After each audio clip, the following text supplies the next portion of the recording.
დილამშვიდობისა დღეს 4 ნოემბერია ორშაბათი ახალი სამუშაო კვირა დაიწყო და მასთან ერთად განახლდა დილის გადაცემა განთიადის პირდაპირ ეთერში კახა მიქიაშვილი და ელისაბედ აბულაძე გაუძღვებით დღევანდელ ეთერს ყველას ბედნიერ დღეს გისურვებთ. დილამშვიდობისა, მადლობა დილიდან გვიყურებთ წარმატებულ ნაყოფიერ დღეს გისურვებთ და ვიდრე ჩვენ დღევანდელი გადაცემის ანონსს წარმოგიდგენდეთ, ერთად მოვისმინოთ და ვიხილოთ თუ ვის ხსენიებს დღეს საქართველოს მართლმადიდებელი ეკლესია.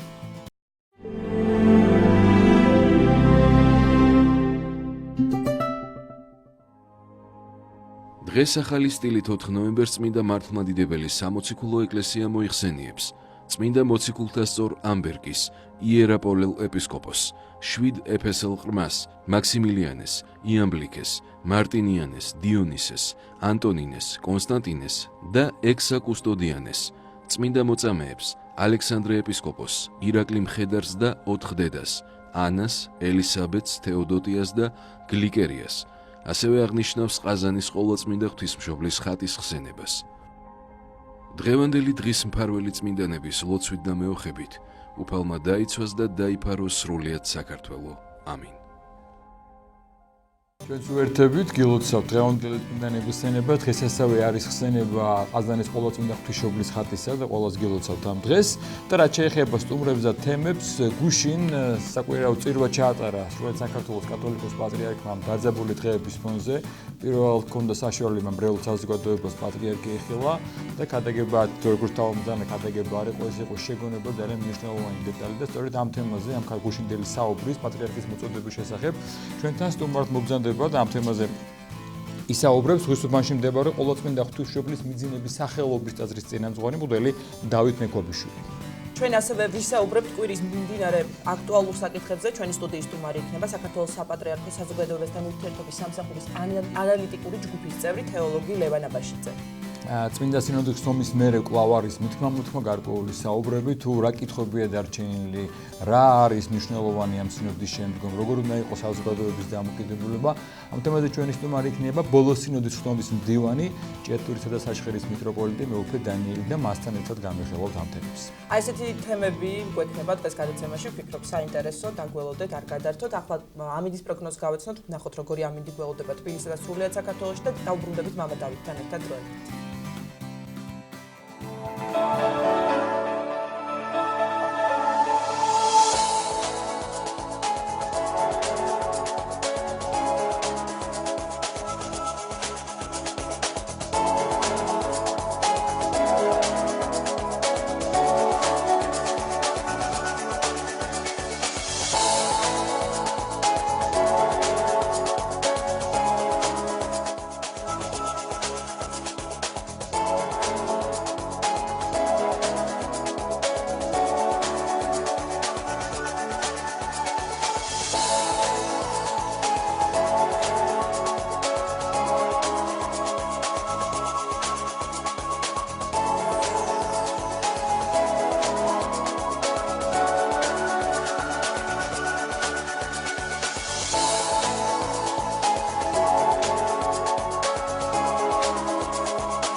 დავბრუნდით პირდაპირ ეთერში სტუმართან ერთად შემოგვიერთდა ზღვის უბანში მდებარე ყოვლადწმინდა ღვთისმშობლის მიძინების სახელობის ტაძრის წინამძღვარი მღვდელი დავით მექვაბიშვილი. დაგვრცეთ მამა დავით, ძალიან დიდი მადლობა რომ ხართ ჩვენთან ერთად. დიდი მადლობა.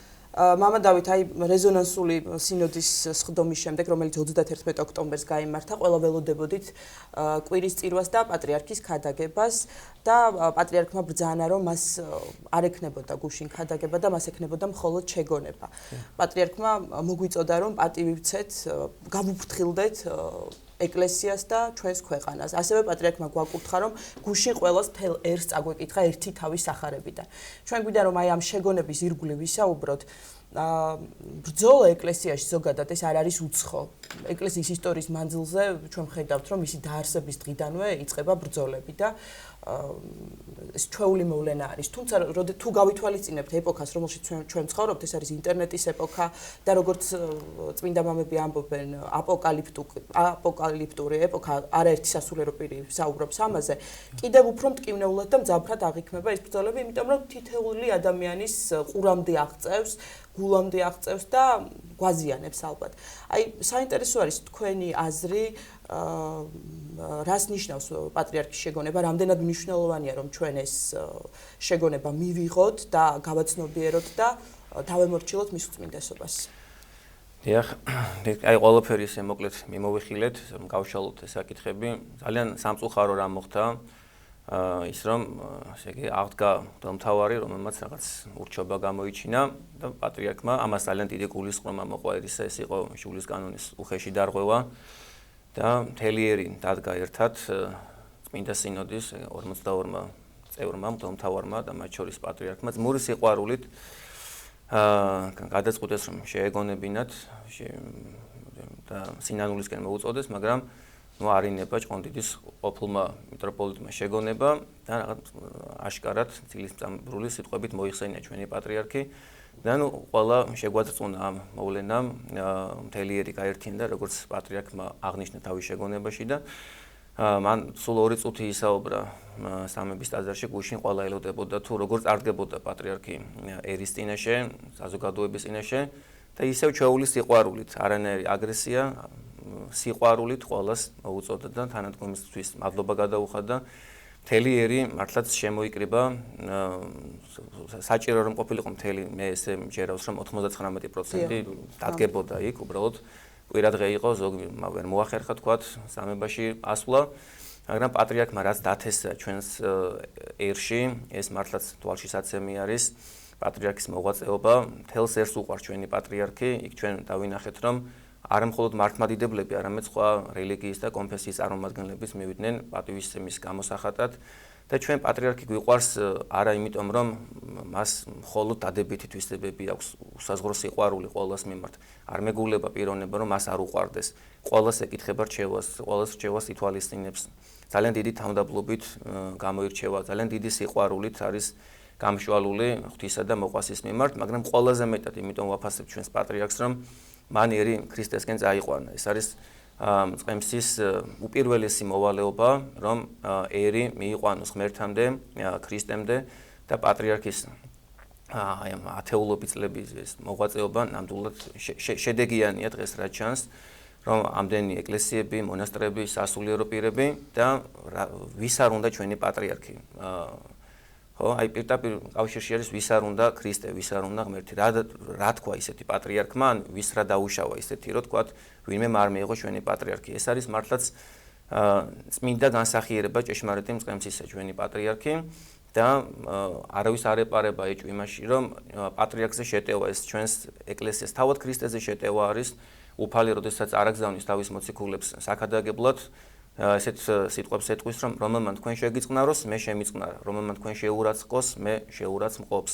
და მადლობა ღმერთს ამისთვის, რომ აი პატრიარქის გვერდით და იგივე ქრისტეს გვერდით მთელი ერი დადგა და ყოველთვის იდგა უბრალოდ ვერ ვახერხებთ ბოლომდე ხშირად ამორჩილებას რაღაცების გამო, მაგრამ სული და გულით ყოველას უნდა რომ იყოს დიდხანს ჩვენი პატრიარქი და იმღლელმოქმედოს. გუშინ პატრიარქმა ყოველას მოგვიწოდა რომ სახარების ერთი თავი წაგვეკითხა, ზოგმა ვერ გაიგო ეს, ანუ ყოველდღე ერთი თავი თუ კონკრეტულად ამ დღეს ერთი თავი. და მართლაც აი თუ ჩვენ წავიკითხავთ აი წმინდა გონებით მართლაც აი სახარების ერთავს მაინც, იქ არის პასუხი ყველაფერზე. დღევანდელ მოვლენებზე, ანუ წაიკითხეთ სახარება და თვითონ გამოიტანეთ, ასე ვთქვათ, განაჩენი პატრიარქმა ესეთი სიტყვებით მოუწოდა ყველას სახარების შემეცნებისაკენ და სახარებაში ჩვენ გვაქვს ჭეშმარიტი სახეები თუ როგორი უნდა იყოს კეთილი მწყემსი, რომელმაც სულითვის უნდა დადოს ცხოვართათვის და პატრიარქის მოღვაწეობაც მართლაც არის თავის შეწირვა ჩვენი ერის, ჩვენი სამშობლოს სამსხვერპლოზე, საგუშაგოზე, ის მარადულ მღვიძარებაშია ერის სიყვარული და ეკლესიის სიყვარული არასვენებს ჩვენს პატრიარქს და როგორ უნდა გაუფრთხილდეთ ჩვენს სამშობლოს და ჩვენს ეკლესიას. ყველაზე მეტად საკუთარი თავის გამოსწორებით და საკუთარი თავის ქრისტესადმი მიძღვნით. ჩვენ ვართ რა ჩვენი სამშობლოს და ჩვენი ეკლესიის შემადგენელი ნაწილები. თუ გინდა რომ კიდევ უფრო მეტად აღორძინდეს ჩვენი სამშობლო, ჩვენი ეკლესია, ჩვენში უნდა იყოს ეს პატიოსნება, ჩვენში უნდა იყოს ქრისტესული, რადგანაც როგორც მთავრობის, ასე ვთქვათ, მაღალი ფენების და კადრების დადგენა, ისე სასულიერო პირების არჩევა ხდება უბრალო ხალხიდან, უბრალო მრევლიდან და თუ აქ ყველაფერი იქნება მოწოდების სიმაღლეზე, მაშინ ზედა იერარქიაშიც ყველაფერი იქნება მოწოდების სიმაღლეზე. მე ძალიან გამიხარდა, რომ ამ ძიმე განსაცდელი ჟამს, როგორც პატრიარქმა თქვა თავის შეგონებაში, მთელი ერი დადგა ერთად. იქ სამებაში ჩვენ ნახეთ, რომ ალბათონი პრეზიდენტიც იყო, მთავრობის ყველა წარმომადგენელმა ღრმა მხარდაჭერა გამოუცხადა ჩვენს პატრიარქს და ეს არის ძალიან უნიკალური რამ და ძალიან დიდი შედეგი. ახლა ასევე სხვა რელიგიების წარმომადგენლებმა და სანამ პატრიარქიც ამ შეგონებას მოგუწოდებდა, თქვენ ახსენეთ მთავრობის წევრების და გუშინ პრეზიდენტმა ბრძანა, რომ შეტევა პატრიარქის შეტევა ეკლესიას ეს შეტევა სახელმწიფოზე. გუშინაც პატრიარქმა ბრძანა, რომ გააუფრთხილდეთ სამშობლოს და გააუფრთხილდეთ ეკლესიას, ეს არის ჩვენი სიძლიერე. აი ყოველთვის მართლა ჩვენი ისტორიის მანძილზე სარწმუნოება ეკლესია და სახელმწიფოებრივი გადაჭაჭვილი იყო. გუშინაც ხო ამოლოდინის მიუხედავად როლდებოდა რომ შეიძლება პატრიარქს რაღაც ესაუბროთ დეტალებზე ვინმე განეკითხა მან ჩვეული სიბრძნით უბრალოდ სიყვარული და ისევ მადლიერით მიმართა საზოგადოებას დამეთ კიდე ბევრი მაგალითი გვიჩვენა ვინც კარგად დაფიქრდება და გამახვილა პატრიარქმაც ეკლესიის და სახელმწიფოს ერთობაზე და გაფრთხილებაზე. აი ამ კონკრეტულ პასაჟზე თქვენი შეფასება საინტერესოა. ესე იგი თუ გადავხედავთ ჩვენი ეკლესიის შვენიერის ისტორიას, ყველაზე წარმატებულები მაშინ ვიყავით, როდესაც ერი ემორჩილებოდა მაღალ იერარქებს, სამღვდელოებას და ეს არის მართლაც უნიკალური შემთხვევა, რომ ესე იგი რაც მოდის ის საღვთო სიბრძნე ზევიდან, ამას ღებულობს სასულიერო პირები და ამას აცხადებს. სასულიერო პირის და მით უმეტეს პატრიარქის მოღვაწეობა რა არის? მას აქვს სურვილი, რომ გაერთიანდეს ერი და მთელი ერი დავიდეს ქრისტესკენ. და ეკლესია ქადაგებს დამორჩილებას მთავრობისა და მხედრობის მიმართ და თუ აი მართლმადიდებელი რომც არ იყოს თქვათ აი ისეთი და ჭეშმარიტი ქრისტიანი მთავრობაში და მხედრობაში მაინც სასარგებლოა ის გონივრულად რომ მიუდგეს ადამიანი დამორჩილება ეკლესიაზე და აი ეს მოძღვრება რომ ეკლესია მოუწოდებს ყველას მშვიდობისაკენ, ერთობისაკენ ეს ძალიან დიდი შედეგის მომტანი არის და ვინც ამას მიიღებს და ვინც ამას გაითავისებს მიაღწევს წარმატებას და ვინც ეკლესიას დაუპირისპირდება, ის შეეხეთქება დიდ ლოცს და შეიმუსრება და ჩვენ ამის უამრავი მაგალითი გვაქვს, ეკლესია უძლეველია და დღემდე მოვიდა და ყოველთვის იქნება წმინდა ეკლესია, მებრძოლი ეკლესია და ჩვენ ხედავთ რომ არის შემოტევები ეკლესიაზე. ეხლა ერთი პიროვნება ჩვენ არ უნდა მივიჩნიოთ მაინდამაინც კონკრეტულ მტერად, ეს არის ხის ერთი ტოტი, ასე ვთქვათ. და ჩვენი ბრძოლა პირველ რიგში არის როგორც პავლე მოციქული ბრძანებს სისხლთან მიმართ და ხორცთან მიმართ, მთავრობათა მიმართ და ხელმწიფებათა, აი ეშმაკის სულის მიმართ, რომელსაც ხშირად ავლენენ ადამიანები. და საერთოდ როგორ ხდება ადამიანის ეს ამაზეც მინდა ვისაუბრო, დაცემა და გადასვლა იმ საეკლესიო საზღვრებიდან. თავდაპირველად შემოდის რა ადამიანში, ან ამპარტავნება ხდება ამღუპელი ხშირად ადამიანისა და ძირითადად სასულიერო პირებისა და თუ გადავხედავთ საეკლესიო ისტორიას, ძირითადად შფოთის შემომტანი იყვნენ მაღალი იერარქიის სასულიერო პირები, თუმცა ეკლესია ყოველთვის მოწოდების სიმაღლეზე იდგა, მსოფლიო თუ ადგილობრივი კრებები ყოველთვის ჭეშმარიტ სიტყვას ამბობდნენ. ისე თავდაპირველად ჩვენ განვიკითხავთ მოყვას, ჩვენი ამპარტავნებით, ვივიწყებთ ჩვენს სოდებს, მერე სასულიერო პირს, მერე შეიძლება თქვათ გადავიდეთ წმინდა სინოდზე, თქვათ შეურაცხყოფილი სიტყვები, არაშესაფერისი მღვდელმთავრისთვის, მერე პატრიარქზე, მერე შეიძლება მოციქულებზე და მერე უკვე ღმერთზე, ანუ ეს ჭია იზრდება და ბოლოში გაფრინდება საერთოდ, ანუ დაკარგავს ადამიანი ყველაფერს. ამიტომ წმინდა წერილი ჩვენ შეგვეგონებს, რომ ეპისკოპოსი უნდა იყოს ფრთხილი, არ უნდა იყოს შემასმენელი და წამება იცა კეთილი უნდა აქონდეს მას გარეშეთაგან.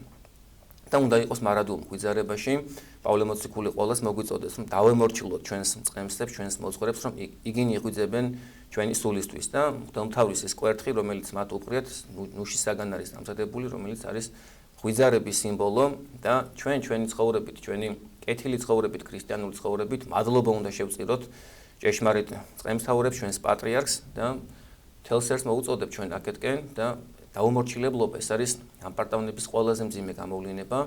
პეტრე მოციქული ბრძანებს, რომ თქვენი სულნი განიწმინდენით მორჩილებით და ჭეშმარიტებისაა. მორჩილება მარხვაზე და ლოცვაზე მაღლა დგასო, ხო? რა თქმა უნდა, თუ მორჩილება არ გვაქვს, თვითონ ის რომ ჩვენ ვართ აბადებულნი, ეს გულისხმობს, რომ უნდა ვიყოთ იერარქიული. დაბადებულობა გულისხმობს იერარქიულობას. მხოლოდ და მხოლოდ ღმერთი არის იერარქიული. და თუ კი ჩვენ ამ მორჩილებისგან თავს განვაყენებთ, მაშინ ჩვენ უკვე არა მხოლოდ მღვდელმთავრობისგან, არამედ ქრისტიანობისგან ძალიან შორს ვაყენებთ ჩვენს თავს.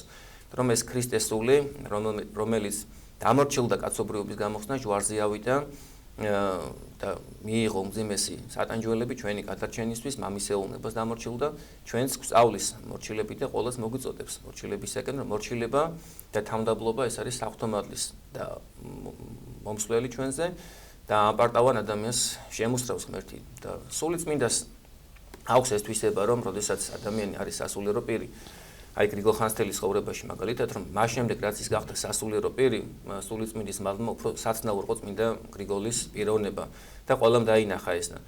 თუ კი ადამიანი რაღაც საკრულად არა წმინდა სურვილით მოღვაწეობს და არის თქვათ ანაფორაში შემოსილი ჭეშმარიტი მწყემსის საბურველში გახვეული, მაგრამ შინაგანად არ ეთანადება მის ცხოვრება ამას, მისი საქმე, მისი სიტყვა, მისი მოღვაწეობა, სული წმინდის მადლი ფარდას ხდის პიროვნებას და ესეც უნდა იყოს ძალიან ბევრი მithქმა-მოთქმა მოყვა მოვლენებს ვიკავშირდებოდნენ, გვეუბნებოდნენ რა ხდება საპატრიარქოში, რა ხდება ეკლესიაში.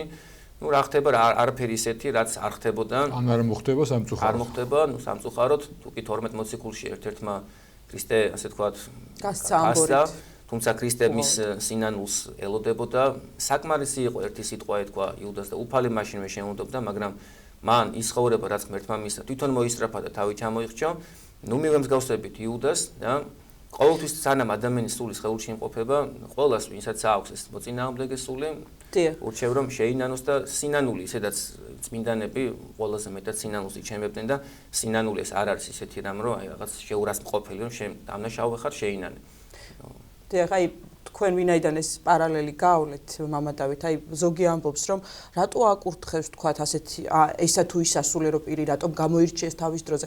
მაშინ შეიძლება იგივე შეკითხვა გაგვიჩნდეს, რატომ აირჩია მოციქულად იუდა მაცხოვარმა. იგი ადამიანს აქვს ეს თავისუფალინება და ხშირად არის რომ ჩვენ იმის მაგივრად რომ მადლიერება შევწიროთ, უმადურობას ვიჩენთ, რა დაუშავა ქრისტემ ერს, ხომ არაფერი ცუდი, ბრმებს თვალები აღუხილა, კეთროვანი განსმინდა, მტრები აღადგინა, მაგრამ ჯვარზე გააკრეს. ღვთის რჩეული ერი, უმადურობა ღვთის მკვლელ ერად აქცია და აი უმადურობა ხდება ის, ასე ვთქვათ, ძიმე ცოდვა, რომელიც ჩვენ განგვაყენებს ჭეშმარიტებისგან და ამგვარ ძიმე მდგომარეობაში გვაყენებს, რომ პავლე მოციქული ამბობს, რომ რა გაქვს, რომელიც არ მიგიღებიეს, ხო? და თუ კი მიგიღებიეს, რატომ ხადაგებ ისე, როგორც არ ამიღებულს? პატრიარქის ხელით არის ნაკურთხი ყველა მღვდელმთავარი, მისი გამოცდილებით და არ შეიძლება იმ გამოცდილების რაღაც მის საწინააღმდეგო შემოტრიალება, იგივე რომ ავიღოთ სახარება, რომელიც წმინდა ეკლესიამ შემოგვინახა, მსოფლიო კრებებმა ბეჭედი დაასვეს, მათ სამოციქულო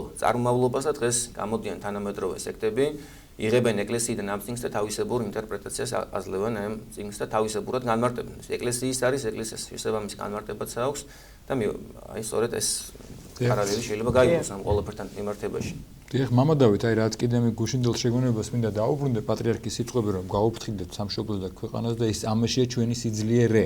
და კიდე ერთხელ აღნიშნე, რომ მართლა ყოველთვის გაჯაჭვული იყო და ოქროს ხანა და ის ეპოქა თამარის თუ დავითის, როცა იყო ერთობა ეკლესიისა და სახელმწიფოს, ჩვენ ვიცით ისტორიიდან თუ რა ზენიტში ვიყავით მართლა ბრწყინვალების და დიდების ერთიანობის. გუშინდელ საუბარშიც, გუშინდელ შეგონებაშიც რამდენად უნდა ვიფიქრეთ, რომ შესაძლოა ერთ-ერთი ქვეტექსტი, ერთ-ერთი შეგონება სწორედ პატრიარქის ის იყო, რომ დღეს შეიძლება სწორედ ეს მომენტი და დარწმა პატრიარქზე რაც ნიშნავს ეკლესიაზე მისი ავტორიტეტის გამო, სწორედ იმის გამოა, რომ ხალხი, საზოგადოება, შეიძლება სახელმწიფო სტრუქტურებიც მოწყვეტილია ეკლესიას და გადასულია უფრო ხშირად, აი მაგალითად ძალიან იშვიათია, რომ ჩვენ ვნახოთ ტელევიზიით ხება ეკლესიის, ყოველთვის ვნახულობთ ლანძღვას, გინებას, შეურაცხყოფას და ვისაც არ ეზარება, ყველა ექსპერტია, როგორ უნდა, ესე იგი მართონ ეკლესია. შეიძლება რომ ამის გამოვლენა ბროტის ბრძოლა და ერთგვარი ღმერთის მინიშნებაც. რა თქმა უნდა.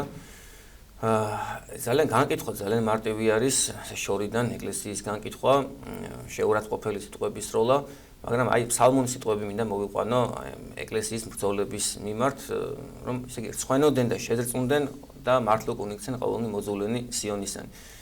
იქმე დგინი ვითარცა თივაი ერდოთაი, რომელი კი ვიდრე მოფხურამდე განხმა. ესე იგი ვინც ეჯახება ეკლესიაზე კიდევ ერთხელ თქვა და მოუწოდოთ საზოგადოებას და ყველას რომ ჩვენი ბედნიერება, ჩვენი გადარჩენა, ჩვენი წარმატება არის ქრისტესადმი მორჩილებაში და სწორედ ეს ათავისუფლებს ადამიანს ყოველგვარი სიმახინჯისაგან და მანკიერებისაგან, რომ ჩვენ ვართ რა ქრისტეს მორჩილები, პირველ რიგში ვარს ვეუბნებით ცოდვას, ბოროტ-ცოდვებს, ჩვევებს, ვნებებს და უფალი ამბობს ახარებაში, რომ თუ კი თქვენ ზეღმერთი გაგათავისუფლებთ, მაშინ ჭეშმარიტად თავისუფლები ხართ თქვენ, მაგრამ თუ ჩვენში არის ცოდვის მონობა, ეშმაკის მონობა, შეპყრობილი ვართ რაღაც ამქვეყნიურით და გვინდა რაღაც გავლენების მომუშაკება, ასე ვთქვათ, ერში თუ ბერში, ეს რა თქმა უნდა ჩვენ დავგცემს ამ ცხოვრებაშივე ცოცხლივ ჩაგვაგდებს ჯოჯოხეთში. ამიტომ პატრიარქის ეს სიტყვები, რომ ჩვენი სიძლიერე არის ჩვენი ერის და ჩვენი ეკლესიის ერთობაში, ეს დასტურდებოდა ისტორიის განმავლობაში და ვისაც უნდა რომ იგრძნოს ამ სიტყვების რეალობა, შეასრულოს ეს მოწოდება და ნამდვილად იგრძნობს ამოეჭველი ჭეშმარიტების რეალურ განცდას საკუთარ თავზე და საკუთარ ერზე. დიახ, მამა დავით, ჩვენ არ უდაობთ ბუნებრივია იმაზე, რომ საქართველოს მართლმადიდებელი ეკლესია არის მტკიცე საფუძველი ჩვენი სახელმწიფოებრიობის. და აი აქედან გამომდინარე, შეტევა ჩვენს პატრიარქზე, რომელიც ღვთისგანგებულებით 42 წელია არის მწყემსთავარი ჩვენი ერისა, მწყემსი კეთილი. და ამხელა მასშტაბის პიროვნება მსოფლიო ავტორიტეტი მისი მსოფლიოში ცნობილია, ვიცით ჩვენ ასევე დიდი სიყვარული ქართველი ერის ეს გუშინაც ძალიან კარგად გამოჩნდა. არა მარტო მართლმადიდებლების ხაზგასაცმელია. ხოთაშორის გუშინ იყვნენ რომის პაპის მოწოდებით სტუდენტები, რომლებიც რომის პაპ მოთხოვა რომ მიდით და დააფიქსეთ ერთგვარი ჩვენი მხარდაჭერა. ასევე მუსლიმებმა გამოხატეს მხარდაჭერა და სხვადასხვა რელიგიის აღმსარებლობის წარმომადგენლებმა. აქედან გამომდინარე, პატრიარქის წინააღმდეგ წასვლა ნიშნავს თუ არა სახელმწიფო ინტერესების, ეროვნული ინტერესების წინააღმდეგ წასვლა, ჩვენი ქვეყნის წინააღმდეგ წასვლას. რა თქმა უნდა, ნიშნავს პირდაპირ გაგებით ნიშნავს ჩვენი ერის ინტერესების წინააღმდეგ წასვლას, ჩვენი ქვეყნის განვითარებაზე უარისქმას და ვინც სწავლა პატრიარქის წინააღმდეგ, ის მიდის ქრისტეს წინააღმდეგ, იმიტომ რომ ჩვენ ერთადერთ შემთხვევაში არ უნდა დავამორჩილოთ პატრიარქს, თუ ის მოგვიწოდებს არეულობისკენ, შფოთისკენ, წყალებლობისკენ და ასე შემდეგ, მაგრამ არასდროს არც ერთხელ პატრიარქის აი 42 წლიანი მოღვაწეობა ვიცი ჩვენ პატრიარქობისა, არასდროს ერთხელაც კი მას მსგავსი არაფერი არ ვქონდა. ამიტომ პირიქით. მიუხედავად იმისა, რომ ძალიან ბევრი პოლიტიკური ძალები ეცდებოდნენ ხოლმე სამაგათო რაღაც ეთქვა, მაგრამ თავის სიბრძნით ყოველთვის რაღაც ბეწვისხიდზე გვატარებდა. როგორი სიბრძნე და როგორი სიყვარული, რომ არ არსებობდა აი რამდენიც მოვესწარეთ აი ჩვენი მამები, ჩვენი ბაბუები ემორჩილებოდნენ პატრიარქს და მთელი მთავრობები და მხედრობები გაიარეს მის წინაშე, მაგრამ ყველასთან ჰქონდა კეთილი დამოკიდებულება, აი ყველას რაღაც ისეთ საზომში აყენებდა, რომ აი იყო მინისტრი ამბიონზე აყავდა, რომ წარდეკი ერის წინაშე და იგრძენი, რომ შენ მინისტრი ხარ, შენ პრეზიდენტი ხარ და ყველას ესეთი დიპლომატიური და ჭეშმარიტი ქრისტიანული უდგებოდა, რომ თუ კი უნდოდათ განვითარება და ქრისტესულის მიღება მიიღებდნენ. და მართლაც პირდაპირ გაგებით ნიშნავს ერის წინააღმდეგ წასვლას, თუ ამას დავფიქრდებით და ამას მიშელებთ, ეს რა თქმა უნდა ესე არის და თუ კი ვინმე და ვისაწყობს ეს ხო? ბუნებრივია ჩვენი ქვეყნის პრემს. ეშმაკის მსახურებს და ჩვენი ეკლესია აკეთებს ძალიან აღასრულებს ძალიან დიდ მისიას. ჩვენი ზოგადად მართლმადიდებელი ეკლესია, მისი მიზანია ყველა ადამიანის ხონება, ყველა ადამიანის გადარჩენა, მოწოდებას ნეობისაკენ, ღვთისაკენ, ერთობისაკენ და ეს რა თქმა უნდა უნარჩუნებს ერს თვითმყოფადობას, რაც რა თქმა უნდა არ აწყობს საქართველოს და ქართველი ერის გარეშე მტრებს. იქნება ეკლესია ძლიერი, იქნება ერი ძლიერი. ეს პირდაპირ პროპორციული არის, როგორც თქვით, ჩვენი ერის თვითმყოფადობას საზღვრავს ჩვენი დედა ეკლესია, ჩვენი წმინდა ეკლესია. თუ ადამიანი არ ეზიარება, თუ ადამიანი სახარებას არ კითხულობს, თუ ადამიანი ამ მოწოდებებით არ ცხოვრობს, მაშინ ის იღუპება. ადამიანი ვარდება უზნეობაში და უზნეობა ჩვენ ვიცით რომ არის მთელი ერების გადაგვარების ასე ვთქვათ საწინდარი და მამა დავით, აი გაუფრთხილდით ეკლესიას. რა იგულისხმება? ეკლესიას გაუფრთხილდი მხოლოდ შეიძლება ის იყოს, რომ დაუშვათ მე არ ვლანწყო და არ ვაქილიკო ეკლესია. აი როგორ უნდა გაუფრთხილდეს თითოეული ადამიანი, აი ეს მოწოდება, ეს შეგონება თითოეულმა ჩვენგან როგორ უნდა აღვასრულოთ? აი მე თავიდან ვთქვი და შეიძლება ამ თემის გაშლა რომ მე ჩემი აზრით ეხლა რა თქმა უნდა ყველა ჩვენებური აზრი გვაქვს და რაღაც დონეზე ჩვენ რაღაც კავშირში ვართ ალბათ სახარებასთან და ჭეშმარიტებასთან რომ ჩვენი თავის გამოსწორებით და ჩვენი თავის ეკლესიაში მისვლით და ჭეშმარიტი ქრისტიანული ცხოვრების დაწყებით არა მოყვასის განკითხვით, არამედ საკუთარი თავის განკითხვით და ქრისტეს მაძიებლობით ღვთისაგენ ერთობის ძიებით უნდა დავიწყოთ ჩვენი ეკლესიის გაფრთხილება. მე ესე ვფიქრობ. თუ კი ჩვენ ვიქნებით ეკლესიის წევრები, მაშინ ეკლესიას არც გაულანძღავთ და ჭეშმარიტი წევრები თუ იქნებით და თუ კი დავინახავთ რომელიმე სასულიერო პირის ცოდვას, მას გადავეფარებით და არავის არ მივცემთ საშუალებას რომ გაალანძღოს, იმიტომ რომ ღმერთმა ქრისტემ ბრძოლებად არა ანგელოზები აირჩია, არამედ აირჩია ადამიანები, რომელთაც აქვთ უძლურება, რომელთაც აქვთ ცოდვები, რომ სხვათაც გაუგონ. ეს თავად უფლისნება არის, რომ ცოდვილი ადამიანები, ასე ვთქვათ, ცოდვილი ვართ ყველა, დაადგინა ბრძოლებად. აგრეთვე მინდა ორი სიტყვით შევეხო რას რომ მოხდა ანუ მღვდელმთავრის ცვლილება ჭყონდიდის ყოფილი ეპისკოპოსი პეტრე შეცვალა გრიგოლმა ჩვენ ნახეთ პირდაპირ გამოსვლა მეუფე გრიგოლის იქადაგა მან წირვის შემდეგ იქ იყვნენ სასულიერო პირები და რამდენიმე ასე ვთქვათ სასულიერო პირის და მონაზონის გამოსვლა ვნახეთ რომლებმაც თქვეს რომ ანუ ჩვენ დავტოვებთ ეპარქიას არ მივალთ იმ წირვაზე სადაც მეუფე გრიგოლი იქნება და აი ამასთან დაკავშირებით მინდა ვთქვა რომ ჩვენი მიზანი არ არის რომელიმე კონკრეტული სასულიერო პირი ჩვენი მიზანი არის ქრისტე ამიტომ არის პატრიარქი დიდი რომ მან ჩვენი მიზანი გახადა ქრისტე ჩვენი მიზანი გახადა ღმერთი მიუხედავად ჩვენი დიდი სიყვარულის და პატრიარქის ჩვენ არ ვაკერპებთ პატრიარქს არამედ აი ესეთი მამობრივი სიყვარულით ვაფასებთ მას აი რა ხდებოდა პირველ საუკუნეში კორინთოში ესეთი არეულობა იყო რომ მე პავლესი ვარ მე კეფასი ვარ მე აპოლოისი ვარ და ამბობს პავლე მოციქული რომ განმეყოფილ არსა ქრისტე ნუ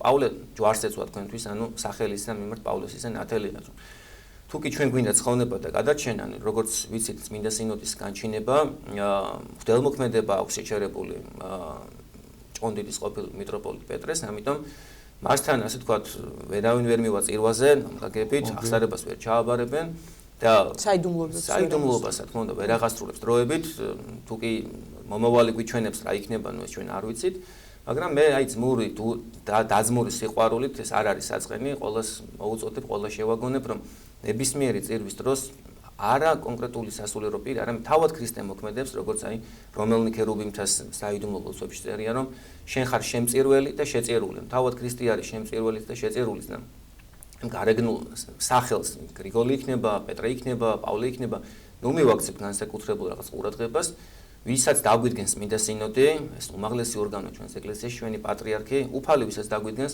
იმასთან მივიდე და იმას დავემორჩილო და იმის მაგალითი რომ ჩვენ არ უნდა მივიჯაჭოთ მრევლი ჩვენზე სახარება გვაძლევს იოანე ნათლმსემელი რომელმაც იხილა რა ქრისტე თქვა რომ მე არ ვარ ქრისტე არამედ აი ქრისტე დარგი ღვთისაი რომელიც აღიღებს კაცობრიობის წოდებს და მას უხაროდა იმ სიძის სიხარულით რომ თავისი მოწაფეები ანდრია პირველწოდებული და იოანე ღვთისმეტყველი ეს ორი გამორჩეული მოციქული შეუდგნენ ქრისტეს. ეს არის ჩვენი სიხარული, რომ ქრისტესთან იქნებიან და არა ჩვენ მოგვეთმასნებიან, ასე ვთქვათ და ეს გაკერპება არის ძალიან ცუდი რამ და ჩემი აზრით უფალი იმიტომ უშვებს ზოგადად სასულიერო პირების ცვლილებას, მღვდელმთავრების ცვლილებას, რომ ჩვენში ეს სტერეოტიპი, გაკერპების სტერეოტიპი დაიმსხვრეს და ყველაფერი ხდება უფლის დაშვებით და მე მჯერავს რომ აი ეს ასე ვთქვათ პრეცედენტი რაც დაფიქსირდა ჩვენს რეალობაში წმინდა სინოდზე ძალიან სამწუხაროა, ძალიან აი სინოდის წევრები გამოვიდნენ და ბოლო მომენტამდე არ გვინდოდა ამის გაკეთება, მაგრამ მან გვაიძულა. არ დაგვიტოვეს. და ყველა ჩვენში თუ კი რაიმე არის ესეთი ცდომილება, ყველამ შევიგონოთ, არავინ არავიზე მეტი არა ვართ, თავარი არის რომ თავმდაბლები ვიყოთ, მორჩილები ვიყოთ და მე ვფიქრობ რომ აი ეს პრეცედენტი ბევრს გამოაფხიზლებს, ბევრს შემოატრიალებს ეკლესიისაკენ და ალბათ უნდა მოსახდენი იყო და ანუ ფარდა აიხადა ყველაფერს, არ არის ქრისტეების დაფარული, საგარეშე რომელიც არ არის განცხადებული. დიდი მადლობა. სახარებაში. ძალიან დიდი მადლობა მამა დავით საინტერესო საუბრისთვის. შევახსენოთ მაყურებელს, სტუდიაში საუბრობდა ზღვის უბანში მდებარე ღვთისმშობლის მძიმების სახელობის ტაძრის წინამძღვარი მღვდელი დავით მექვაბიშვილი. ასეთი ლოცვა მოვისმინოთ და შემდგომი სტუმრები დაგებრუნდებით ისევ მსგავსი თემით. ნოემბრია იმ ბოლო პროცესებზე ვისაუბრებთ, რაც განვითარდა ეკლესიაში და ქვეყანაში.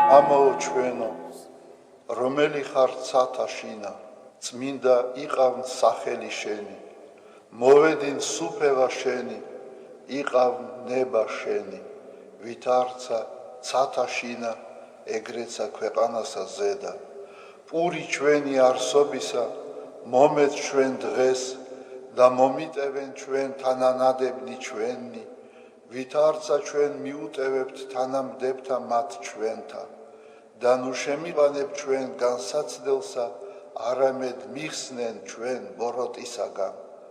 რამე თუ შენი არს სუფევა, ძალი და დიდება, მამისა, დაძისა და წმინდისა სულისა, აწდა მარადის და უკუნითი უკუნისამდე. ამინ. მიწყალე მე ღმერთო, დიდითა წყალობითა შენითა და მრავლითა მოწყალებითა შენითა ახოცე უჯულოება ჩემი. უფროს განბანე მე უჯულოებისა ჩემისაგან და ცოდვათა ჩემთაგან გამწმინდე მე. რამე თუ უჯულოება ჩემი მე უწყი და ცოდვა ჩემი წინაშე ჩემსა არს მარადის. შენ მხოლოსა შეგწოდე და ბოროტი შენ წინაშე ვყავ, რათა განმართლე სიტყვათაგან შენთა და ზლოს ჯასა შენსა. რამე თუ ესერა უჯულოებათა შინა მიუდგა და ცოდვათა შინა მშამე დედამან ჩემა. რამე თუ ესერა ჭეშმარიტება შეიყვარე, უჩინონი და დაფარონი სიბნისა შენისანი გამომიცხადენ მე. მასხოვრო მე უსუბითა და განწმინდე მე. განბანო მე და უფროს თოვლისაგან სპეტაკნე, მასმინო მე გალობაი და სიხარული და იხარებდნენ ძვალნი დამდაბლებულნი. გარე მიაქციე პირი შენი ცოდვათა ჩემთაგან და ყოველი უჯულოებაი ჩემნი ახოცე. გული წმინდა დაბადე ჩემთანა ღმერთო და სული წრფელი განმიახლე გვამსა ჩემსა. ნუ განმაგდებ მე პირისა შენისაგან და სულსა წმინდასა შენსა ნუ მიმიღებ ჩემგან. მომეცმე სიხარული მაცხოვარებისა შენისა და სულითა მთავრობისათა დამამტკიცე მე. ვასწავლე უჯულოთა გზანი შენი და უღმრთონი შენ და მოიქცენ. მიხსენ მე სიცხთაგან ღმერთო, ღმერთო ცხოვრებისა ჩემისაო. იხარებდეს ენა ჩემი სიმართლესა შენსა, უფალო, ბაგენი ჩემნი აღახვენ და პირი ჩემი უთხრობდეს ქებულებასა შენსა. რამე თუ უკეთუმცა გენება, მსხვერპლი შემცა მეწირა, არამედ საკვერთხი არ აქთნდეს. მსხვერპლი ღმრთისა არს, სული შემოსრული, გული შემოსრული და დამდაბლებული ღმერთმან არა შეურაცხყოს. კეთილი უყვა უფალო ნებითა შენითა სიონსა და აღეშენენ ზღუდენი იერუსალიმისანი, მაშინ გთნდეს მსხვერპლი სიმართლისა შესაწირავი და ყოვლად დასაწველი, მაშინ შესწირნენ საკურთხეველსა შენსა ზედა ზვარაკნი. დიდება მამასა და ძესა და წმინდასა სულსა, აწდა მარადის და უკუნითი უკუნისამდე. ამინ. ალილუია, ალილუია, ალილუია, დიდება შენ და ღმერთო. ალილუია, ალილუია, ალილუია, დიდება შენ და ღმერთო. ალილუია, ალილუია, ალილუია, დიდება შენ და ღმერთო ჩვენო დიდება შენდა. ღვთისმშობელო ქალწულო გიხაროდენ, მიმადლებულო მარიამ უფალი შენთანა, კურთხეულ ხარ შენ დედათა შორის და კურთხეულ არს ნაყოფი მუცლისა შენისა, რამე თუ მაცხოვარი გვიშევ სულთა ჩვენთა. უფალო დიდება შენდა, ღმერთო გაამთლიანე და გადაარჩინე საქართველო. უფალო დიდება შენდა, ღმერთო გაამთლიანე და გადაარჩინე საქართველო. უფალო დიდება შენდა, ღმერთო გაამთლიანე და გადაარჩინე საქართველო.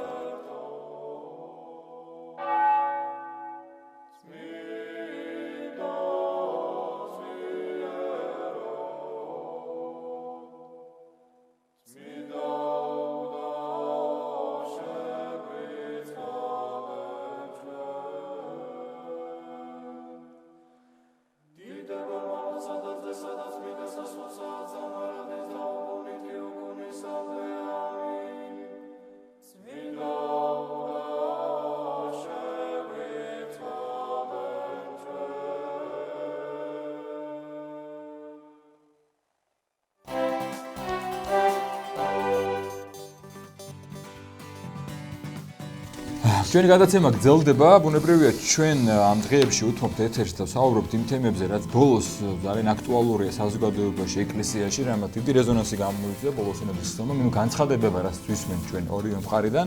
ამ თემასთან დაკავშირებით ჩვენი სტუმარი გახლავთ საპატრიარქოს საზოგადოებასთან ურთიერთობის სამსახურის ანალიტიკური ჯგუფის წევრი, თეოლოგი ლევან აბაშიძე. დილამშვიდობისა ბატონო ლევან. დიდი მადლობა რომ მოგზავნით ჩვენთან სასაუბრო და ძალიან სასიხარულოა სწორედ მიზანი იყო ჩვენი რომ ერისკაციც მოგვეწვია გარდა სასულიერო პირებისა, იმიტომ რომ ხშირად გვესმის რომ თითქოს აი თუ სასულიერო პირი ამ მღვდელმთავარი საუბრობს და საპატრიარქოს წარმომადგენელი რომ ისინი იღბავენ და არაბამენ სიმართლეს, თქვენ ბრძანდებით რიგითი ადამიანი, საერო ადამიანი და თეოლოგიური განათლების ბუნებრივია. თქვენ როგორ პირველ დავიწყოთ მოდით შეფასება. თქვენ როგორ შეაფასებთ ბოლო კვირაში, ბოლო პერიოდში და განსაკუთრებით კულმინაცია იყო ბოლო სინოდის ხსოვნა და ის შედეგები რაც მივიღეთ, კონკრეტულად მღვდელმთავრის მღვდელმსახურების შეჩერება, როგორ შეაფასებთ როგორც თეოლოგიც, როგორც მოქალაქეც ამ მოვლენებს, ამ პროცესებს?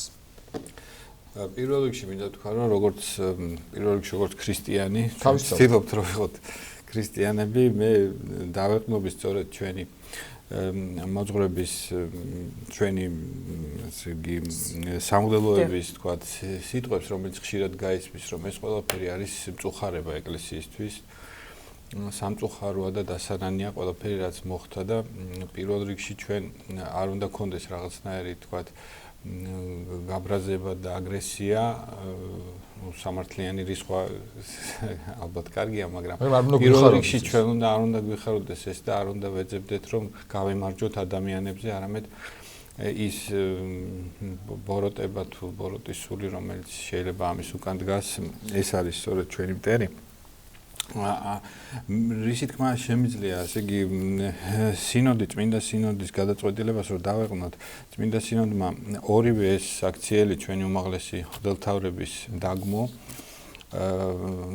ჩვენ სწორედ კითხვებს ვსვამენ, რომ ფაქტობრივად მთავარი თემა უნდა ყოფილიყო მეუფე იაკობის განცხადება და ეს მართლაც იყო ჩანიშნული მეორე თემად უფრო წინ ვიდრე მეუფე პეტრესი და მან მიიღო მკაცრი გაფრთხილება ეს ყველაფერი და შენდობა და ასე შემდეგ და დატოვა თანამდებობები, ეს სერიოზული ფაქტიურად იყო პრეცედენტია ერთგვარი პასუხისმგებლობის მკაცრი გაფრთხილება თუ უკანასკნელი გაფრთხილება და მნიშვნელოვანი ისიც არის რომ გარდა იმისა რომ მან ასე შენდობა ითხოვა, გარდა იმისა არავინ არ ამბობს რომ ეს თემა ამოწურულია, შესაძლოა ეკლესიამ გააგრძელოს ამაზე, ანუ მსჯელობა და მიუჩმოთებია. ხო, აი, სულ ამბობენ რომ აი კი ფორმა შეინანა თუ შინაარსობრივად შეინანა, ფორმა შინაარსობრივად შეინანა. ამაზე პასუხი არის რომ მან შეინანა ყველაფერი, გუშინაც ჩვენ მოვისმინეთ ეს მეუფე დანიელისგან და გარდა იმისა შესაძლოა რომ წმინდა სინოდმა დასვას ეს საკითხი, მაგრამ აი მეორე თემამ ყველაფერი მართლაც გადაფარა და ჩვენ მივიღეთ ის რაც მივიღეთ რომ მეუფე პეტრე მეტროპოლიტმა პეტრემ დატოვა თავისი ეპარქია და კრებაც დაატოვებინეს და ასე შემდეგ. ეხლა რა ვიცი რა შეფასება უნდა მივცე პირველ რიგში მე ვეყნობი იმ წმინდა სინოდის წევრებს, რომლებმაც ამაზე გააკეთეს განმარტება, განცხადება, მე პირადად ვიცნობ მათ ძალიან ახლოს.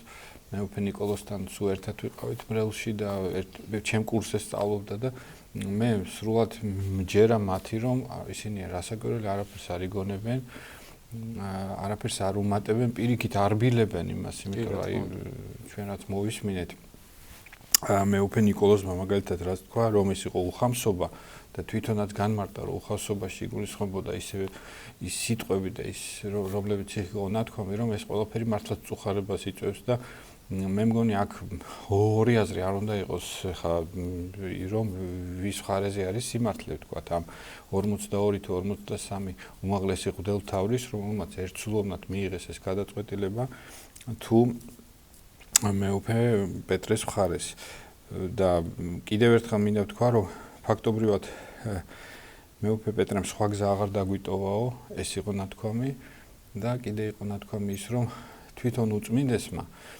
შეარბილა კიდევაც ის გადაწყვეტილება რომელსაც მას თხოვდა მთელი სინოდი ხო ეს კიდე ერთხელ მიუთითებს იმაზე რამდენად სულგრძელი არის ჩვენი უმაღლესი ღვთელმთავარი და ჩვენი პატრიარქი და ისე რომ რა ვიცი მე ამ საკითხზე მე მგონი ყველაფერი ნათელია. ბატონო, უფრო აი თქვენ თეოლოგები ძამდები და შესაძლოა ბუნებრივია ჩვენზე და საზოგადოებასთან რო განმარტება გაკეთდეს რაღაც გარკვეულად აი ჯვლის კანონით, საეკლესიო კანონმდებლობით რო განვიხილოთ მეუფე პეტრე ბრძანებს სინოდის ესე იგი ამ გადაწყვეტილების შემდეგ რომ მან ის რაც თქვა ის ბრალდება და ის ფრთხილება როგორც თავად ამბობს მას ჰქონდა არგუმენტები და მას შეეძლო ამის გამყარება და ის ითხოვდა და დაუშვით არ მიეცა საშუალება თავისი შეხედულებით რომ ეს დაემტკიცებინა და ის ამბობს რომ მე როცა დავაყენე ეს საკითხი მე უკვე გამიჩერე გულსახურება და რატო არ მომწეს საშუალება რომ დამემტკიცებინა როგორ არის თქვენ როგორ განმარტავდით ან დავუშვათ ამას ან კანონმდებლობით საეკლესიო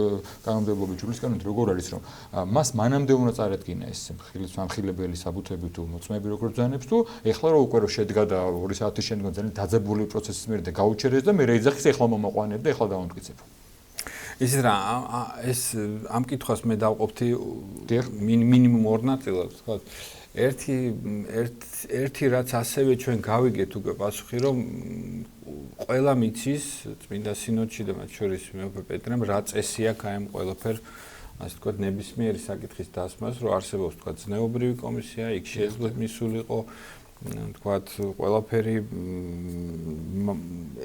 ესე იგი რაღაცა თავისი წესი და რიგი აქვს ყველაფერს ეს არის ერთი მაგრამ მეორე რაც მეუფე ნიკოლოზმა თქვა რომ აი ფორმა თუ არ არის დაცული თქვათ ელემენტარული ცდილობის თუნდაც ცდილობის ახლა მაპატიეს რო ესა და ეთიკის რო იქ საგნობრივ იმამდე ვერც მიხვალ ხო და ყველაფერი და მესამე რისი თქმაც მინდა ახლა იცით როგორ არის რომ ისეთი კაცრი განცხადებები და ბრალდებები მეუფე პეტრესგან ეს არ იყო პირველი თქვათ ხო ანუ მას საჯარო სივრცეში აქვს გამონათქვამები რომ მაგალითად პატრიარქი აღარ არის წესი კეთილი და ასე შემდეგ ეს არის საკმაოდ ისეთი კაცრი ბრალდებები რაზეც მას თქვათ მოთხოვეს პასუხი და იცით როგორ არის მე არ მინდა ეხლა თქვა რომ ყველაფერი საპატრიარქოში ყველაფერი კარგად არის ან არ შეიძლება რომ საპატრიარქოში იყოს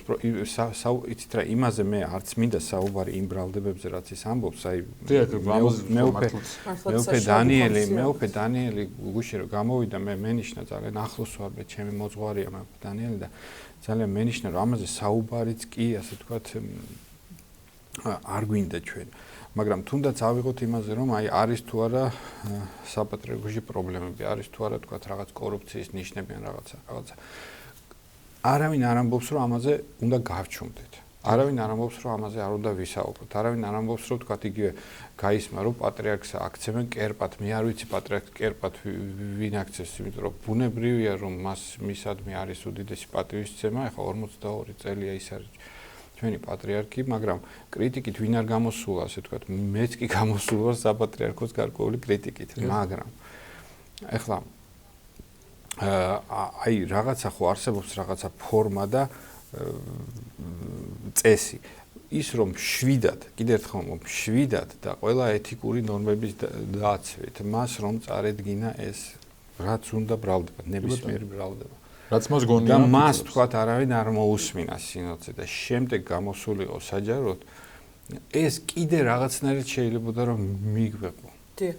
ბატონო ლევან, ისევ ამ ხას რომ გავყვეთ, თუნდაც ფორმა დაცული ყოფილიყო და ეთიკის ნორმები. როდესაც თქვათ სასულიერო პირის სინოდის წევრი აჟღერებს ბრალდებას, თუნდაც რომელიმე ეპისკოპოსის ან სასულიერო პირის მისამართით, აი რა პროცედურები უნდა იყოს დაცული. მინიმუმ შესწავლილი უნდა იყოს თუ არა უკვე ეს საკითხი, მანამდე თქვათ ვიდრე გაჟღერდება ეს ბრალდება, თუნდაც სინოდის ხდომაზე, ფაქტები უნდა არსებობდეს თუ არა, აი სხვა შემთხვევაში ცოტა უცნაური ხომ არ არის, რომ აი თქვათ ზოგადად ჭორის გამეორება წმინდა სინოდის ხდომაზე, ყოველგვარ არგუმენტს, ფაქტს მოკლებული და აი ესეთი სახით ბრალდების წამოყენება.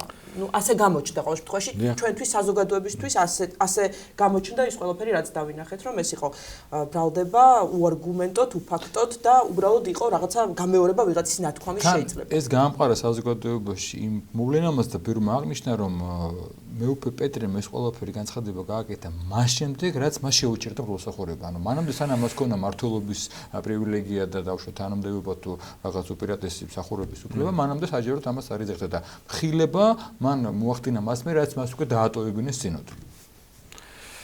ხო, აი ჯერ პირველს გეტყვით, ეხლა მე არა ვარ სპეციალისტი საეკლესიო კანონიკის და ვეყნობი ძირითადად იმაზე, რაც უკვე გაჟღერდა, რომ წესი ისეთია, რომ მას შეეძლო მისულიყო ამ ზნეობრივ კომისიაზე, თქვათ, მიეტანა ყველა თავისი საბუთი თუ მოწმე მieყვანა და ხო შემდეგ დაეყენებინა ეს საკითხი, ისე რომ აი ეს სრულიად ასე თქვათ, პროცედურულად სრულიად არ არის, რომ მე ახლა რაღაცა ბრალდებას ვდებ და აი მოდი ხვალ კიდე ერთხელ შევიკრიბო და ხვალ მოვიყვან მოწმეებს. ეს უბრალოდ არასერიოზულია. რაც შეეხება თქვენ ბრალდებას, მე არ ვიცი ხა იქ როგორც ჩვენ ვიცით, მან თქვათ საკმაოდ აგრესიულად დაიწყო რაღაც ციტირება რუისურბნისის კრების და რაღაც აგრესიულად და არ მისცა საშუალება. ამიტომ მე ზუსტად ეს არ ვიცი მანამდე თუ მერე ამას მეუფე დანიელს გითხავთ, რომელიც ჩვენ შემდგომში იქნება და რომელიც დივანი ბრძანდებოდა ამ სხდომას. დიახ. რა შეეხება ასევე ზოგიერთი თეოლოგის მოსაზრებას იმასთან დაკავშირებით, რომ ადგილი ქონდა გადაცდომას სინოდის ხდომაზე, ანუ ის მუხლი კონკრეტულად კანონიკ საეკლესიო სამართალთან დაკავშირებით, თქვათ, რაღაცა გადაცდომას ქონდა ადგილი და არ ქონდა სინოდს უფლება მეუფე პეტრე განეყენებინა მღვდელმთავრობიდან. აი ამასთან დაკავშირებით რას გვეტყვით, რამდენად დაცული იყო საეკლესიო სამართლის პრინციპები? კი ბატონო, იცით რა, მე ზოგადად მინდა ვთქვა, რომ საეკლესიო სამართალი არის საკმაოდ ესეთი რთული თემა. საქმე იმაშია, რომ განსხვავებით თქვათ სამოქალაქო სამართლისაგან, სადაც ჩვენ გვაქვს ესეთი კანონები, რომლებიც თქვათ თუ ახალი კანონი შემოდის, თქვათ ძველი უქმდება და ასე შემდეგ. საეკლესიო სამართალი არ არის ასეთი ხისტი, ასე ვთქვათ, რო ვთქვათ რა. მისი გამოყენებას დადიტილად არის დამოკიდებული მის ინტერპრეტაციაზე და ასე შემდეგ. ამიტომ ესეთი მკაცრად რა ეს კანონი არასწორად გამოიყენეს, ეს ყოველთვის არის ბუნდოვანი და ბუნდოვანება შეიცავს. ეხლა თუნდაც იმიტომ რომ ეხლა ჩვენ ვეღნობით იმ კანონებს, რომელიც მიღებულია მე-4, მე-5, მე-6 საუკუნეებში და რეალიები იმდენად შეცვლილია, რომ მაგალითად ეს კანონი, რომელსაც დაეყნო სინოდი, იყო იმ დროს, როდესაც საერთოდ პატრიარქებიც კი არ არსებობდნენ. მაგრამ კანონის სრულიად სამართლიანად არის გამოყენებული. მე გავიარე კონსულტაციას სწორედ საეკლესიო სამართლის სპეციალისტებთან და იქ ნათქვამია, რომ თუ კი კლეროსი შეურაცხყოფას მიაყენებს მის ეპისკოპოსს, ან იქ ინტერპრეტაცია არის მის თავს, ანუ მის მეთაურს, ის ისჯება. ეხლა კლეროსი რას ისევ? კლეროსი არის ნებისმიერი სასულიერო პირი, რომელიც არის დაყენებული და ამიტომ ეს არის რაღაცნაირად ისეთი გამოჩხრეკვა, რომ თითქოს რაღაცა ირღვევა, მაგრამ სინამდვილეში არაფერი აქ დარღვეული არ არის. მეტიც ეს კანონი ითვალისწინებს განკვეთას სასულიერო წოდებიდან. ერისკაცობამდე და ჩვენ ვნახეთ რომ ეს კანონი გამოყენებულია შერბილებული სახით. ამიტომ სრულად უსაფუძვლოა ჩვენი თეოლოგების და განსაკუთრებით იმ ფონზე აქ აღსანიშნავია ეს არ იყო შემთხვევა რომ უცებ სიმშვიდე იყო აბსოლუტურად მეუფე პეტრე მოვიდა სინოდზე და ერთი შემთხვევის გამო მიიღეს გაწყვეტილება ეს უკვე მე რამდენი სინოდია და უკვე ჩვენ ბოლო რამდენიმე წელია ვისმენთ სამწუხაროდ მეუფისგან ამ ბრალდებებს და რამდენიმე სინოდია რომ ეს სინოდის წევრები ცდილობდნენ რომ ეს შედეგი არ დამდგარიყო და უბრალოდ გამოუვალ მდგომარეობის გამო მიიღეს და აქ არ ყოფილა რომ უბრალოდ ერთ სინოდზე შემთხვევით შეკამათების დროს უცებ გაუჩერეს ესეც გასათვალისწინებელია ალბათ ხო გასაგებია ეს გასათვალისწინებელია საკითხი დაისვა იმაზე რომ მას მოთხოვეს პასუხი იმ ბრალდებებზე რაც მანამდე იყო და მან ამის პასუხად კიდევ უფრო დაამძიმა ეს ბრალდებები და როგორც თქვით, აი აგრესია და შეურაცხყოფილ ფორმებზე გადავიდა. დიახ, ასევე ზოგიერთი თეოლოგი იხსენებს სხვა დროს განყენებულ თუ განკვეთილ საეკლესიო პირებსაც და ამასთან დაკავშირებით ბრალდებების გაჟღერება ხდება პატრიარქის მისამართით და წმინდა სინოდის მისამართით. და როგორც ჩვენ ვიცით, მეუფე პეტრეს კურთხევითა და მოწოდებით მისი სასულიერო პირები ეპარქიაში აპირებენ შეისწავლონ, ესე იგი, განკვეთილი ღვთაების სასულიერო პირების მიზეზები და მათი ცხოვრების წესი და რეალობა. ბოლო ასეთი იყო ქრისტეფორე წამალაიძე 95 წელს თუ არ ვიცი. ქრისტეფორე წამალაიძე შეჩერებულია, ცხოვრება განკვეთილი არის. განკვეთილი არის. კი ბატონო, იცით რა, მე ჩემი გამოცდილებით და მე საკმაოდ დიდი ხანია 80-იან წლებში დავიწყე, შუა წლებში დავიწყე აქტიურად ეკლესიაში, რომ ჩემს თვალწინ რაც ხდება, მე პირიქით ვიტყოდი რა, ძალიან ხშირად თითქოს ცხადია რომ რომელიღაც უდელთავარის რაღაც ზომები უნდა იყოს მიღებული და მოუწოდებს ხალხიც და ყველაფერი პატრიარქს და პატრიარქი იჩენს რაღაც ისეთ სულძელებას თუ მობიერებას თუ სირბილეს ხანდახან ამისთვის კრიტიკის დროს ადამდე შეიძლება და რაც მეუფე პეტრეს საზოგადოებაში მოხდა რომ აქამდე უნდა მოხდარიყო. ხო, დიახ, იგივე ვთქვათ, იგივე მეუფე იაკობისაც არისო ეს პირველი გამონათქვამი. ხო და ამიტომ მე პირიქით გონია ვთქვათ, ხა და როდესაც მაგალითად კლავიშვილი აშკარად ვთქვათ, ავიხოთ ვასილი კლავიშვილი აშკარად განუდგება ეკლესიას, ამას ქვია საკმაოდ დიდად ცოდვად ითვლება ეკლესიაში რომ შენი ეპისკოპოსის გარეშე აღმართავს საკურთხეველს, ანუ ფაქტობრივად შენ თვითონ იტყვი რომ მე ვარ სწორი ეკლესია და ლოცვა კურთხევის გარეშე შენი ეპისკოპოსის ლოცვა კურთხევის გარეშე გააგრძელებ წილვალოცვას.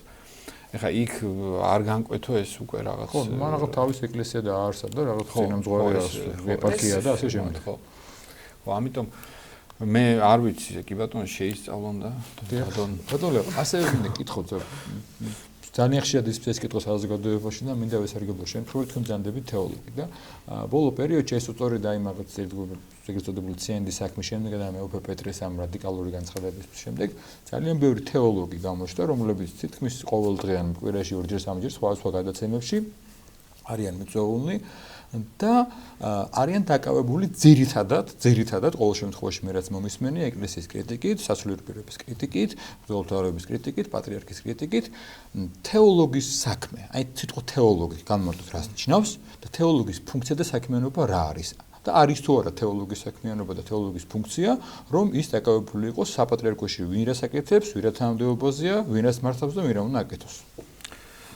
რა ვიცი, ძნელი სათქმელია.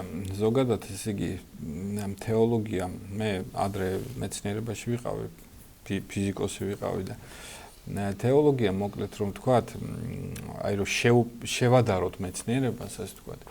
მეცნიერება არის, როდესაც ჩვენ ნაბიჯ, ასე ვთქვათ, ცოდნას ვიღებთ, ვაგროვებთ, ვთქვათ და შემდეგ ქვემოდან ზემოთ მივდივართ. თეოლოგია არის ამის საპირისპირო, ამას კი არ ეწინააღმდეგება, უბრალოდ სხვა რამეა. თეოლოგია არის პირიქით, ესე იგი ჩვენ გვწამს, ჭეშმარიტ თეოლოგი არის მორწმუნე ეკლესიის წევრი და ლოცულობს. ჩვენ გვწამს, რომ ეკლესიას მოცემული აქვს ყველაფერი, ანუ სულიწმინდა როდესაც გადმოვიდა ეკლესიაზე, ჩვენ სრული ცოდნა ეკლესიაში არის.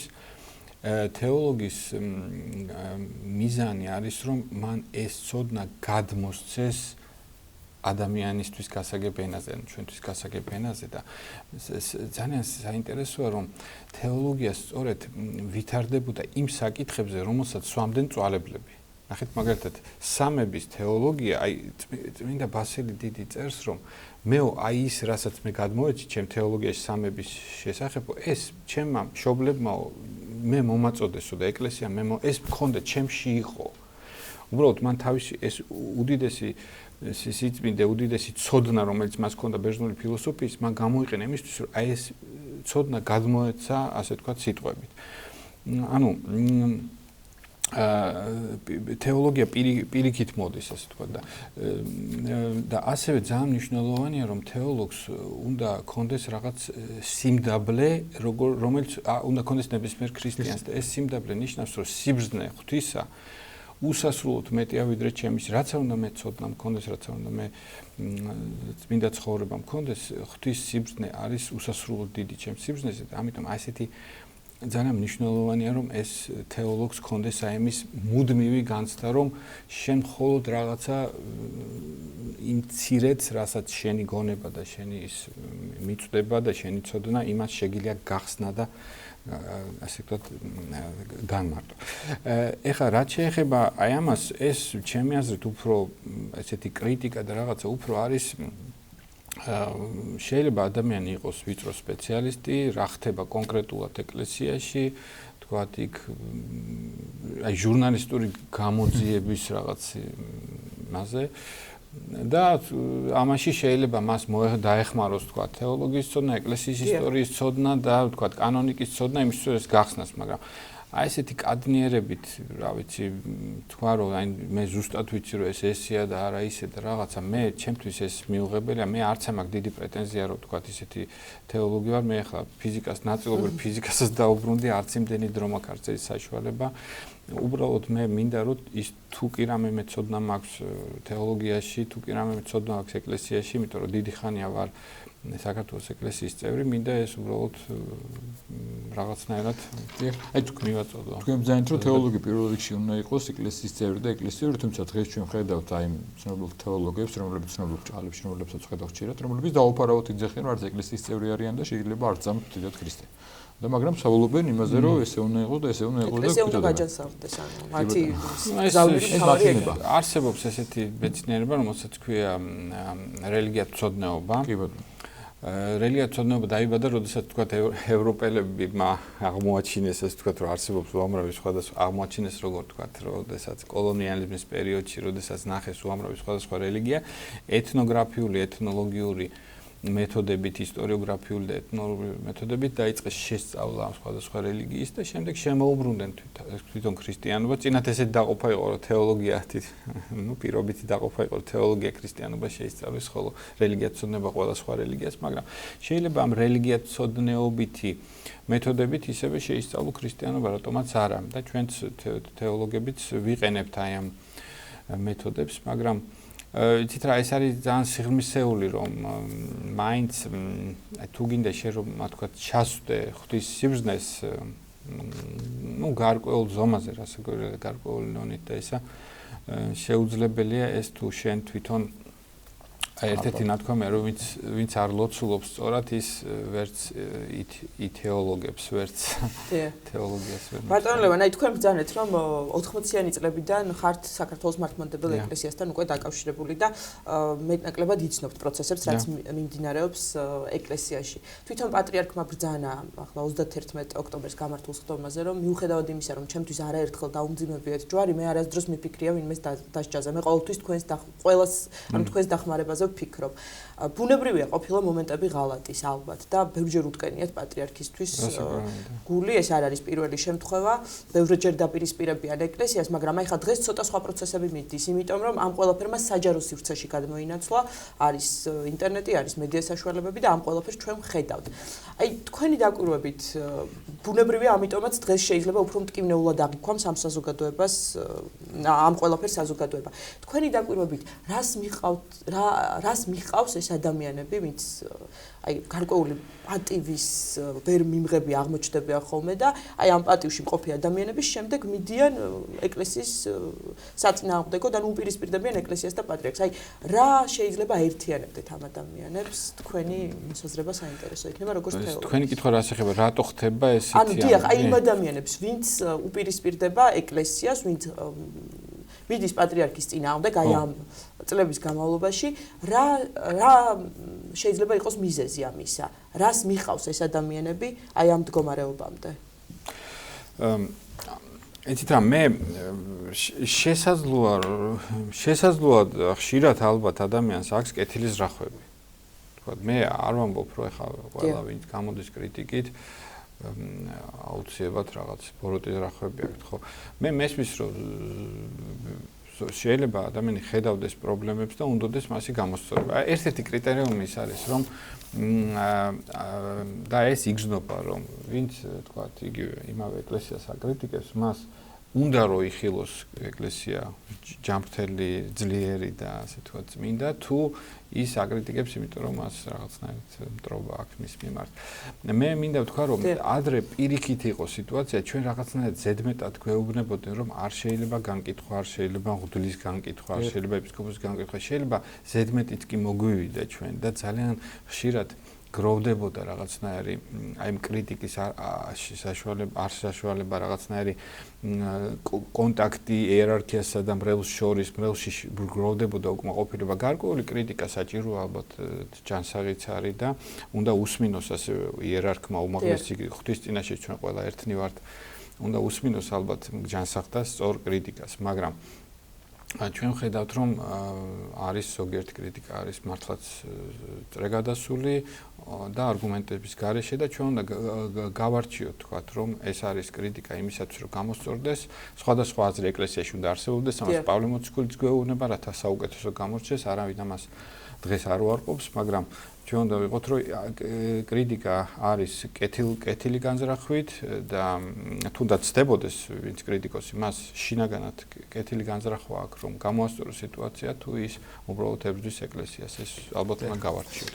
ბატონო ლეო, ასევე საინტერესოა ჩვენ ხშირად გვესმის ბოლო პერიოდში რომ საპატრიარქო დაუშვათ არ გვაძლევს საშუალებას რომ ყველაფერი გავიგოთ არ არის გამჭირვალე. რას ფიქრობთ თქვენ ამ შემთხვევაში როგორც თეოლოგით, როგორც ქრისტიანს, როგორც მოქალაქეს? არის თუ არა საპატრიარქოს მიზანი უნდა იყოს თუ არა მის საქმიანობა და ეკლესიის ამ შემთხვევაში საპატრიარქოს ადმინისტრაციული ორგანო რომ ყველაფერს გასცეს პასუხი, ყველაფრის ესეთი აფიშირება მოახდინოს, ყველაფერს ილაპარაკოს ეს თქვენით ეს არის ეს არის თუ არა საჭირო ან რა დოზით შეიძლება მოხდეს? დღესაც აი ამ მოვლენების გამო მოვისმენთ რომ აი თითქოს არ გაკეთდა მკვეთრი განცხადებები. გუშინ საუბრობდნენ რომ არ დაიცავს პატრიარქი იგივე ეკლესიის წიაღში, არ გვაძლევენ ბოლომდე საშუალებას ჩვენ გავიგოთ იქ რა ხდება. ეს არის საპატრიარქოს და ეკლესიის ფუნქცია, რომ ყველაფერზე გასცეს პასუხი და თავი იმართლოს ან თქვას რა ხდება რეალურად. შესაძლოა მართლაც ჩვენ ეკლესიას ჭირდება მეტი გამჭირვა. შესაძლოა მე ამას არ ვამბობ თქვენ რომ შეადაროთ მაგალითად რა ხდება სხვა ქვეყნებში, მაგალითად იქ მრევლი საკმაოდ აქტიურად ღებულობს მონაწილეობას ეკლესიის საქმეებში. მაგალითად აი სუწვრიმანებზეც კი ვთქვათ, მრევლმა შეიძინოს რაღაცა ვთქვათ, მაცივარი თუ არ შეიძინოს, ამაზეც კი არის ასე ვთქვათ განხილვები და შესაძლოა რომ ეკლესიას მართლაც გარკვეულწილად უფრო მეტი საპატრიარქო იქნება ეს თუ რომელიმე ეპარქია, უფრო მეტი გახსნილობა ჭირდებოდეს. მე ამას არ ვარყოფ და გინდა თუ არ ვარყოფ, რატომაც არა, მაგრამ რასაკვირველია ამაშიც საჭირო არის რაღაცა ზომიერება, კონკრეტულად რას ვთქვათ, თქვათ, იყო გაუთავებელი ლაპარაკი, სად მიდის ეს ბიუჯეტის დაფინანსება და რატო აქვს ეკლესიას ბიუჯეტის დაფინანსება. თქვათ, რამდენიმე 25 თუ რაღაც მილიონი ლარი. გასაგებია დიდი თანხა, ერთის მხრივ დიდი თანხა, მეორეს მხრივ თუ გადავანაწილოთ 3 მილიონ 4 მილიონ მოსახლეობაზე არც დიდი თანხა. საპატრიარქოს ამაზე აქვს პასუხი, ძირითადად მიდის თქვათ განათლება და სოციალურზე, შესაძლოა საჭიროა კიდე მეტი ინფორმაცია კი ბატონო. ასე რომ მე მგონი, რა ვიცი, მე მგონი ეკლესია ამ ხრივად დგამს ნაბიჯებს, თუნდაც ის რომ აი არის დაარსდა ის ჯგუფი, რომელსაც მე მონაწილეობ, ეს არის ანალიტიკური ჯგუფი, საზოგადოებრივი ურთიერთობის სამსახურთან არსებული.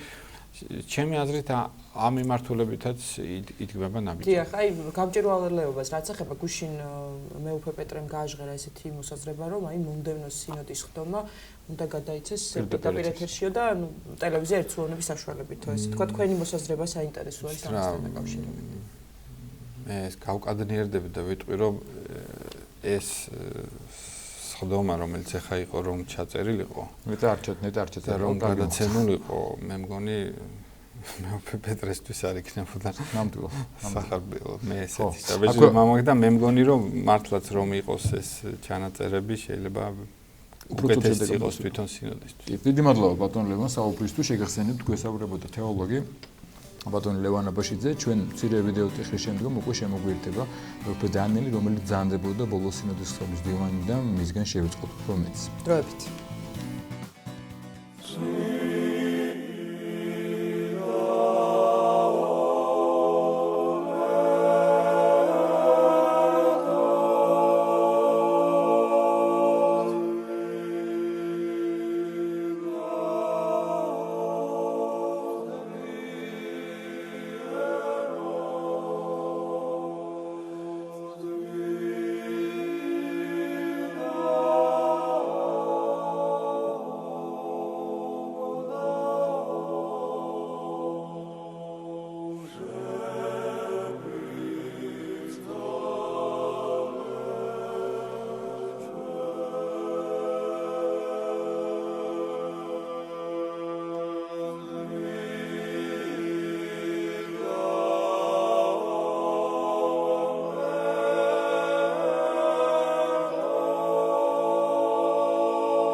ახლა იყო მცირე ვიდეო ჩანახატები, კადრები გუშინდელი წერვისა, თუმცა ბევრი თქვენგანი ბრძანდებოდა და ეს მართლა იყო გამოხატულება იმისა, რომ როგორ ეშმაკიძოლას ღმერთმა საპირისპირო პროცესები დაუკავშირდა, ერი გაერთიანა, მათ შორის იყო ხალხი გუშინ წერვაზე, რომლებიც შეიძლება არ არიან ეკლესიურები, არც მართლმადიდებლები, არ დიდად შეიძლება ყველაფერი მოწონთ ეკლესიაში, მაგრამ პატრიარქის სიყვარულმა გაერთიანა და მართლაც საოცრება იყო. ჩვენ ვაგზელებთ თემას ამ ბოლო პერიოდში განვითარებულ მოვლენებზე და ჩვენი სტუმარი ბრძანდება ჭიათურისა საჩხერის მიტროპოლიტი და ბოლო სინოდის ხტომის მდივანი მეუფე დანიელი, მეუფე დილამშვიდობისა დაგლოცეთ მეუფე.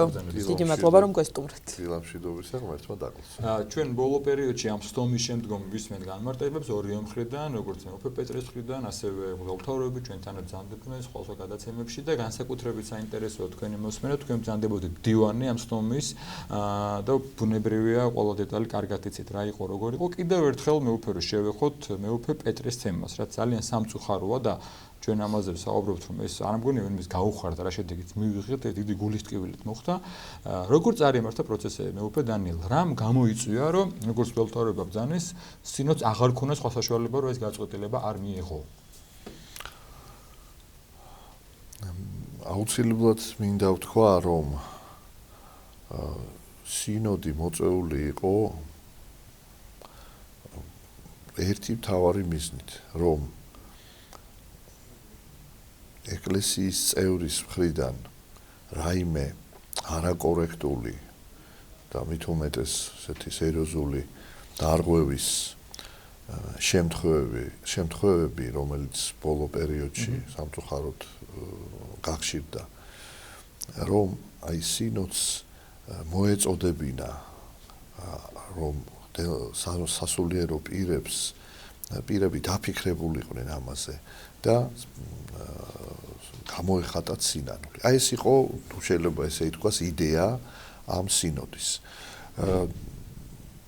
უკვე მრავალი წელია დამოუკიდებლობის აღდგენის შემდეგ, მაგრამ ეს ბოლო 3 წელი ძალიან გამოირჩევა ამ ძალიან დიდი სიმძაფრით ეკლესიის მიმართ გამოვლენილი ესეთი არაკორექტული და ხშირად უგზალველი და შეურაცხყოფელი დამოკიდებულებებით გამოირჩევა და სამწუხარო ის არის, რომ ამაში სასულიერო პირები აღმოჩნდნენ ადრე ეს სხვა არაეკლესიური ადამიანები იყვნენ, არამართლმადიდებლური ცნობიერების ადამიანები იყვნენ, იყვნენ ეკლესიის წევრებიც, მაგრამ სასულიერო პირები ნაკლებად და მით უმეტეს იერარქები ამაში ყოველთვის ბუნებრივია არ მონა.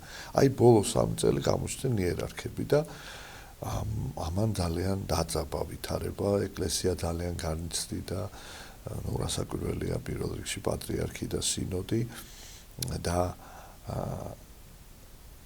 მაქსიმალურად აი პატრიარქის პიროვნებამ ყველამ ვიცი და მეუფე ნიკოლოზის ერთ-ერთ გამოსვლაში ძალიან საინტერესოდ მან ეს ხაზი გაუსვა, რომ პატრიარქს თქმა არა აქვს დადებული, მაგრამ აი პრინციპია მისი, რომ არ დასაჯოს. რაღაც გამოცხადებაც კი იყო, რომ აი მამას ჰქონდა, მის მამას გამოცხადება, რომ თითქოს ღმერთი ავალებდა პატრიარქს ერის წინამძღვრობას და ურჩების დასჯას. დაწვიო, ასეთი სიტყვა თითქოს იყო რაღაც ღვთისგან და მაგრამ ძალიან ისე იგი განსაკუთრებულ შემთხვევაშიო და ბუნებით პატრიარქი არის ძალიან მოწყალე, ძალიან შემწყნარებელი და მისთვის არის სიკვდილი, რომ ვინმე არათუ დასაჯოს, აი საყვედური უთხრას და ესე იგი, აი ცნობილია იგი მაქსიმალურად აი ამ თავის გულში ატარებს ამ ტკივილს და არასოდეს არ გამოხატავს. მისი ყველაზე დიდი გამოხატვაა, რომ არ გაგიღიმობს. ესე იგი და ესე იგი ძალიან ნაწილი. მაშინ ვარ მკვდარი, რომ პატრიარქმა არ გაგვიღიმა, ესე იგი რაღაცა ძალიან დავაშავეთ. აი ეს არის სასჯელი. და წარმოიდგინეთ, ესე იგი, რომ ამდენი ხანი ითმეს და გადაწყვიტა, რომ აღარა უკვე საზღვარს ყველაფერს გადავიდა ეს ასეთი და ცოტა შორის მინდა გითხრათ, რომ კიდე დააყოვნებდა, მაგრამ არის ესეთი ასე ვთქვათ საეკლესიო სწავლება, რომ თუ ეკლესია არ სჯის, ღმერთი სჯის და რაღაცა შეიძლება გაცილებით უფრო მეტი სასჯელი, არა უფრო სწორედ სხვანაირად უნდა მეთქვა, თუ ეკლესია არ სჯის, სასჯელების ესე ვთქვათ დაცემის ხარისხი იზრდება და უფრო მეტად დაისჯება ადამიანი. მერე, ამიტომ ეს სასჯელი შეჩერებაც არის რაღაც ეტაპზე. უკეთესად შეიძლება. ხო, აი ეს არის მხოლოდ და მხოლოდ იმისთვის, რომ ადამიანი გაჩერდეს. გონს მოვიდეს, ხო, რაღაც აი სიმკაცრე, რომ ხო და აი ამ ზღვართან მივედით, როგორც ჩანს და მხოლოდ ამიტომ გააკეთა ეს უწმინდესმა და მაგრამ ისე ვიმეორებთ, სინოდი იყო იმისთვის, რომ ეს არ მომხდარიყო. აი ერთადერთი ამ მიზნით მოიწვია პატრიარქმა, აი ზღვართან რომ მივიდა ყველაფერი, რომ ამის მერე თუ არ გაჩერდა პიროვნება, მაშინ შეიძლება უფრო მეტად დაისაჯოს. და აი ამის სიყვარულმა, რომ ეს არ დაისაჯოს. წარმოიდგინეთ, აი რა არის мотиваცია სინოდის. პატრიარქი აიძულა, რომ აი ეს საკითხი დაეყენებინა, რომ თუ შეიდანებენ, აღარ დაისჯებიან და თავის სიტყვაში ეს ბრძანა. აი ეს იყო აი განმარტება პატრიარქის არაჩვეულებრივი სიტყვა, ეხლა ბუნებრივია ოქში ყველაფერი ვერ აისახებოდა, იქ საოცარი ტექსტი იყო, არაჩვეულებრივი ტექსტი იყო და ოქს მაინც თავისი კანონები აქვს და ძირითადი შინაარსი. იქ ძირითად შინაარსში ჩანდა, რომ მე არასოდეს არ არის დასჯა არ მინდოდა, არ მინდა და აი მომეცით ამის საშუალება და ნურს სხვას დაუმძიმებთ ვირც და ერთმანეთს შეუმსუბუქოთ, მე ბევრმა დამიმძიმა ეს ჯვარი, მაგრამ მე მაინც არასოდეს არ ვსჭი და რა იყო საჭირო? უბრალოდ აი ამ გაუთავებელი, ზღვარს გადასული ვთქვათ, დანაშაულების შემდეგ აღიარება ამისა და მონანიება. ამას ეს იყო ლეიტმოტივი. სხვა შორის ის საკითხიც, შეწყალების საკითხიც იყო იმიტომ, რომ ეკლესია ადრეც ლაპარაკობდა დეკანოს მამალაძეს. ადრეც იყო ეს საკითხი. ეკლესიამ ჯერ კიდევ პრეზიდენტ მარგველაშვილის დროსაც თანახმა იყო და უბრალოდ თვითონ კომისიამ შეიკავა თავი. და უბრალოდ ძალიან რთული გაურკვევლობის გამო ვერ გაბედა. მაგრამ მე უბრალოდ შეჩერდა ეს პროცესი ამ არა ჯანსაღი ესეთი შანტაჟის ენის გამო რაღაც ისეთ შაბეშტილობა იქნო შეაშინეს ეკლესია და იმიტომ მithხოვ შეწყდა. მაგრამ ყველაფერს ესე იგი ჩვენ პატრიარქმა თქვა ჩვენ უნდა გადავფაროთ სიყვარულით ყველაფერი და აი დავუკვირდით თვითონ მეუფე პეტრეს დასახმარებლათაც იყო ეს რომ აი მას რომ აქვს ეს თემა, მთავარი თემა იმისი იყო რომ ეკლესია არ იწყალებს დეკანოს, სხვა თემებიც იყო, მაგრამ ეს მთავარი აქედან განვითარდა მე ასეთი მასშტაბი ასე მიიღო ამ თემამ და რომ აი ეკლესია რომ არ მინდა გავიმეორო რასაც ის პატრიარქზე ამბობდა, უბრალოდ რომ აი ეს ამ საკითხში არის მოკლედ ბრალდებები რომ აი ეკლესია და თვით პატრიარქი აი დამნაშავე რომ ესე იგი ისინი დეკანოს არ იცავენ. და აი რაღაცნაირად ისევ მის მოსარბილებლად რომ მას უფრო მეტი საფუძველი ქონოდა სინანულისათვის ეს საკითხი დადგა თორე შეიძლება ეს საკითხი ამას დავდგა კომპრომისი ეს იყო მისთვის აი დახმარების პირობების შექმნა რომ მას ეგზნო რომ აი რაღაცა თუნდაც მისი შეხედულება იყო გათვალისწინებული და მეორე საოცარი ესე ვთქვათ ნაბიჯი ეკლესიისა რომ ერთ-ერთმა მღვდელმთავარმა აჩვენა მაგალითი სინანულისა. მეუფე იაკობმა აჩვენა მაგალითი სინანულისა და იცით რა ზოგი ამბობს რომ რატო არ დაისაჯა ადამიანმა თვითონ დაისაჯა თავი. და ეკლესიამ აღარ გადაწყვიტა რომ ამას დაემატებინა კიდე სასჯელი, მაგრამ ითხოვა და უბრალოდ კი არ ითხოვა შენდობა. თქვა რომ მე მზათა ვარ მივიღო ნებისმიერი სასჯელი. ანუ ის კიდე ხო მან ფაქტიურად თვითონ დაიდო ეს სასჯელი. რამე რო ყოფილიყო მისთვის ამაზე მეტი, სხვა შორის სასჯელი ესეა რომ არ შეიძლება 2 და 3 სასჯელი. მას ფაქტიურად 2 სასჯელი დაედო. თვითონ დაიდო ეს. 2 თანამდებობიდან განთავისუფლდა. და კიდე ახლა ასეთი სინანულის დროს მეტი აღარაფერი აღარ შეიძლებოდა და მაინც ეკლესიამ გაფრთხილება მისცა და თან კაცი ზომა იქნება თუ კი მსგავსი რამ. ანუ ამაზე მეტი არ შეიძლებოდა. მით უმეტეს რომ ადამიანის სინანულშია. ეს ერთ სინოდზე ხდებოდა და მეუფე პეტრი ამას ისმენდა. და ამას უსმენს ერთ ამბავს, მეორე ამბავს და იწყება საკითხი მეუფე პეტრე მე დარწმუნებული ვარ რომ აი მე რო უყურებდი მას მე ძალიან მეწოდება ეს პიროვნება ჩვენ გვიყვარს ის ჩვენი ძმა არის შეცდომილი ძმა არის მაგრამ ჩვენი ძმა არის ჩვენ გვიყვარს ის ჩვენ არა გვაქვს მის მიმართ აგრესია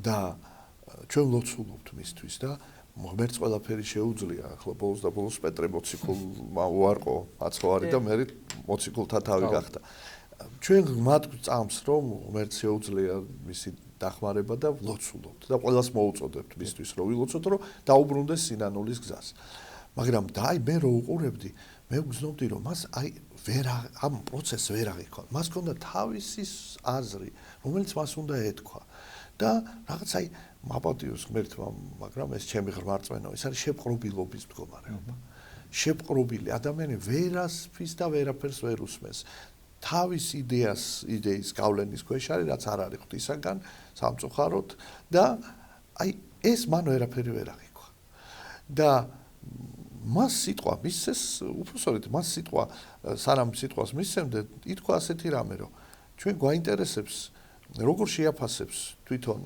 მეუფე პეტრე თავის ქმედებას თulis რომ ეს დანაშაულია თუ არა ნუ ის გამოვიდა თქვა რომ ის არ თulis რომ ეს დანაშაულია და ნუ ყველა მღვდელმთავარი გამოდიოდა და სთხოვდა, ამის უჩოქებდა, რომ ესე იგი ძალიან გთხოვთ, შეინანეთ და ეს სასჯელი აღარ იქნება.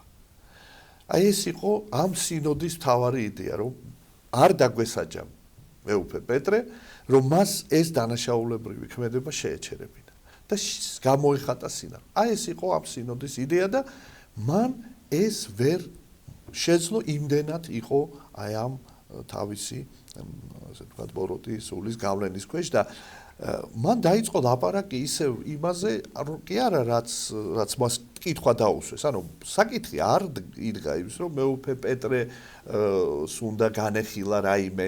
მეუფე პეტრეს საკითხი იხილებოდა. ეხლა მეუფე პეტრე ისე საუბრობს ვთქვათ ჟურნალისტებთან, რომ თითქოს მას მიეცა უფლება, რომ მას რაღაც თავისი პოზიცია განემარტა, რაც იგულისხმება, რომ დაემტკიცებინა, რომ ის მართალია და აქ იყო ლაპარაკი იმაზე, რომ აღიარებს თუ არა ის თავის დანაშაულს. და უბრალოდ კითხვა იყო დასმული. მისი საკითხი იხილებოდა და არა ის აყენებდა რაღაცას სხვა საკითხს, რომელიც უნდა განხილულიყო. ეს ცალკე საკითხია, ეს ცალკე უნდა დადგეს, მას უნდა დაეყენებინა, მაგრამ იხილებოდა მისი საკითხი.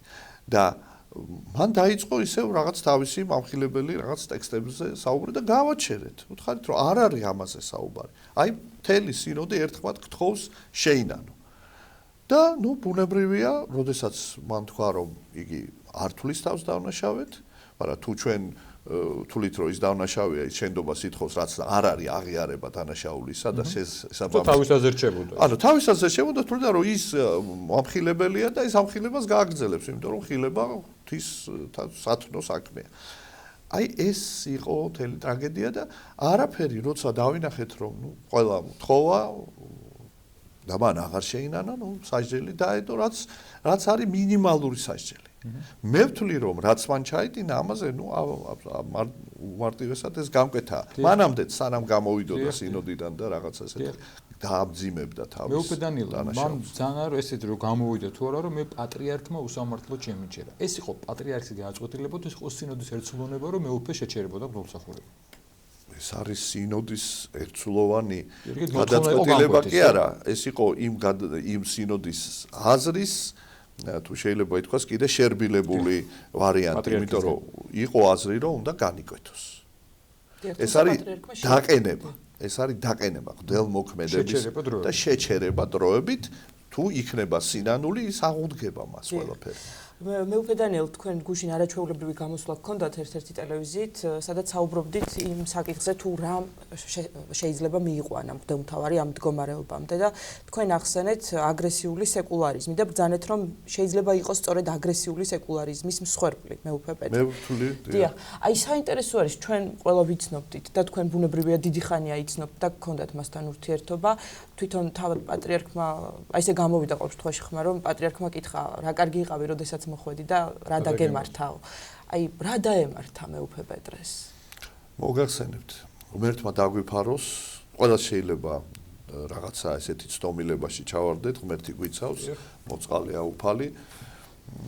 მეუფე პეტრე ნამდვილად არის დაჯილდოებული ღვთისაგან მრავალი სიკეთით, ნიჭით, მაგრამ ბევრი სიკეთია გაკეთებული, ჩვენ მას ამას არ უკარგავთ და ჩვენ სიყვარული როგორც გქონდა, ისე გვაქვს უფრო მეტი ტკივილი გვაქვს ახლა და აი გვაწუხებს. შეიძლება უახლოესი ადამიანს რაღაც დაემართოს ცუდი და შენ გიხაროდეს, ხო? ეს არანაირად ეს არ არის. ყველა აი ვემუდარებოდით მას. და აი ამას ძალიან დიდი მნიშვნელობა აქვს, რომ იგი არის მსხვერპლი. და მსხვერპლი იმ ვითარებისა, რომელიც შეიქმნა საქართველოში დამოუკიდებლობის აღდგენის შემდეგ. ეს არის ძალიან სერიოზული თემა, იმიტომ რომ ეს არ არის მხოლოდ მეუფე არ არის მსხვერპლი. უბრალოდ მეუფეს, როცა სასულიერო პირი და მაღალი იერარქის ეს ნეულება დაემართება, იქ უკვე ეკლესიის და ძალიან დიდი საფრთხე ემუქრება ეკლესიას, ეკლესიის მთლიანობას. ამიტომ აქ უკვე თუ შეიძლება ითქვას კულმინაციას მიაღწია ამ სნეულებამ, მაგრამ რა არის ეს სნეულება, რომელიც ემართება ჩვენს ერს. ნუ ჩვენი ერის აბსოლუტური უმრავლესობა არის მართლმადიდებელი. ჩვენ ბოლო საუკუნეები და განსაკუთრებით ბოლო 2 საუკუნე ეკლესიის წინააღმდეგ შექმნილი გარემოებების გამო ჯერ იყო ავტოკეფალიის გაუქმება, ანუ ეკლესიის დამოუკიდებლობის გაუქმება, რუსული მმართველობა, რომელიც ვერ ითვალისწინებდა და ზოგჯერ არ ითვალისწინებდა და ზოგჯერ ძალიან უხეშად იქცეოდა, ენას რო აკრძალავ, ღვთისმსახურებას ქართულ ენაზე, უბრალოდ პროტესტის ნიშნად აღარ შედიოდა ეკლესიაში. აი, ეკლესიისგან ჩამოცილების პროცესი დაიწყო საზოგადოების. შემდეგ იყო კიდევ უარესი ათეისტური პერიოდი, პირდაპირ აი დევნა და ხალხს ეშინოდა შესვლა ეკლესიაში. და აი ასეთი სურათი გვაქვს დამოუკიდებლობის აღდგენის წინ. უმძიმესი სულიერად ეკლესიას დაცილებული საზოგადოება და იწყება დამოუკიდებლობის აღდგენა, თავდება ეს ათეისტური ეპოქა, მაგრამ რას ვხედავთ? რომ სოფლიოში რაღაცა არა ელვისებული სისწრაფით იზრდება სეკულარული ცნობიერება. ეხლა მე მინდა განმარტო ეს სეკულარული ცნობიერება, აგრესიული სეკულარიზმი, იმიტომ რომ სეკულარიზმი არსებობს სახელმწიფოებრივი სეკულარიზმი, სეკულარული სახელმწიფო, რომელიც არანაირად არ ნიშნავს რელიგიის ოდნავ მაინც შეზღუდვას, პირიქით სეკულარული სახელმწიფოს სიტყვა სეკულარული ნიშნავს გამიჯვნას საერო და სასულიერო სფეროებს შორის. რატომ? იმიტომ რომ როცა არის აღრევა, ან ერთი ახდენს მეორეზე ზეწოლას, ან პირიქით მეორე პირველზე და იქ რაღაც თანამშრომლობაზე ლაპარაკი შეუძლებელია. სწორედ გამიჯვნის შემთხვევაში შეიძლება იყოს ჰარმონიული თანამშრომლობა. და სეკულარიზმი არ ნიშნავს სწორედ რელიგიის საზოგადოებრივ ცხოვრებაში როლის რაიმენაირად შემცირებას. პირიქით ხელს უწყობს ამ როლის გზას. მაგრამ და სახელმწიფოს ავალდებულებს, რომ მან არ მოახვიოს ესა თუ ის სოფხედველობა, იქნება რელიგიური თუ არარელიგიური, თავის მოქალაქეებს. იმიტომ რომ სახელმწიფოს ვთქვათ, შეიძლება იყოს გარკვეული ჯგუფი ხელისუფლების, რომელსაც თავისი წამსი აქვს და მან ესა ასე იყო ქრისტიანულ ეპოქებში. მეტნაკლებად სახელმწიფო ზოგან უფრო აგრესიულად, ზოგან ნაკლებად მაინც მოქალაქეებს ჰქონდათ გარკვეული შეზღუდვა. ამას დაუპირისპირდა თავის დროზე ესე ვთქვათ სეკულარიზმი, რომ არ უნდა იყოს ეს ჩარევა და დაიწყო ეს პროცესი, რომ ჩარევა არის, მაგრამ გადავიდა მეორე უკიდურესობაში. ეხლა ეს სეკულარიზმა აღიქვა, გარკვეულ წრეებში რასაკვირველია, ვინც არარელიგიური საზოგადოება, ხო რომ დამთავრდა ესე იგი რელიგიური ცნობიერების საზოგადოებაში ბატონობა და ეხლა უნდა იყოს არარელიგიური ცნობიერების ბატონობა. ანუ თვითონ აღმოჩნდნენ იმ ცოდვაში, რასაც ებრძოდნენ. თვითონ ესე იგი ეხლა გახდნენ ეს უკვე სეკულარიზმი აღარ არის, ეს არის სოფხედველობრივი გაგება სეკულარიზმის, როდესაც იდევნება რელიგიური ცნობიერება საზოგადოებრივი სივრციდან. კულტურიდან, განათლებიდან, მეცნიერებიდან, სამართლიდან, პოლიტიკიდან, ეკონომიკიდან, ყველგან იდევნება ეს. ეხლა ხო და შეიქმნა ესეთი სოფხედველობა, სეკულარული სოფხედველობა, რომელიც აი ამას ამკვიდრებს, რომ რელიგია მოკლედ სად არ უნდა იყოს, ეს უნდა იყოს მარტო პირადი საქმე. ეს არაფრით არ შეიძლება, ეს არის ძალადობა საზოგადოებაზე და სეკულარული სახელმწიფო არ ნიშნავს სეკულარულ საზოგადოებას. ჩვენ ვართ რელიგიური საზოგადოება, ღვთისმშობლის სიუხვედრი ქვეყანა, ტყილა არ არის წელს ეს დღესასწაული რა. ჩვენ სულ სხვა კულტურა გვაქვს. თუ ჩვენ გვინდა რომ ჩვენი კულტურული მემკვიდრეობის დამცველები ვიყოთ და გააგზელებლები ვიყოთ, ჩვენ ღრმად რელიგიური ადამიანები უნდა ვიყოთ. და მე ახლა ცოტა ისეთ უცნაურ რაღაცას ვიტყვი, რომ დამნაშავე ყველაზე დიდი ვართ ჩვენ, ქართველიები. რატომ?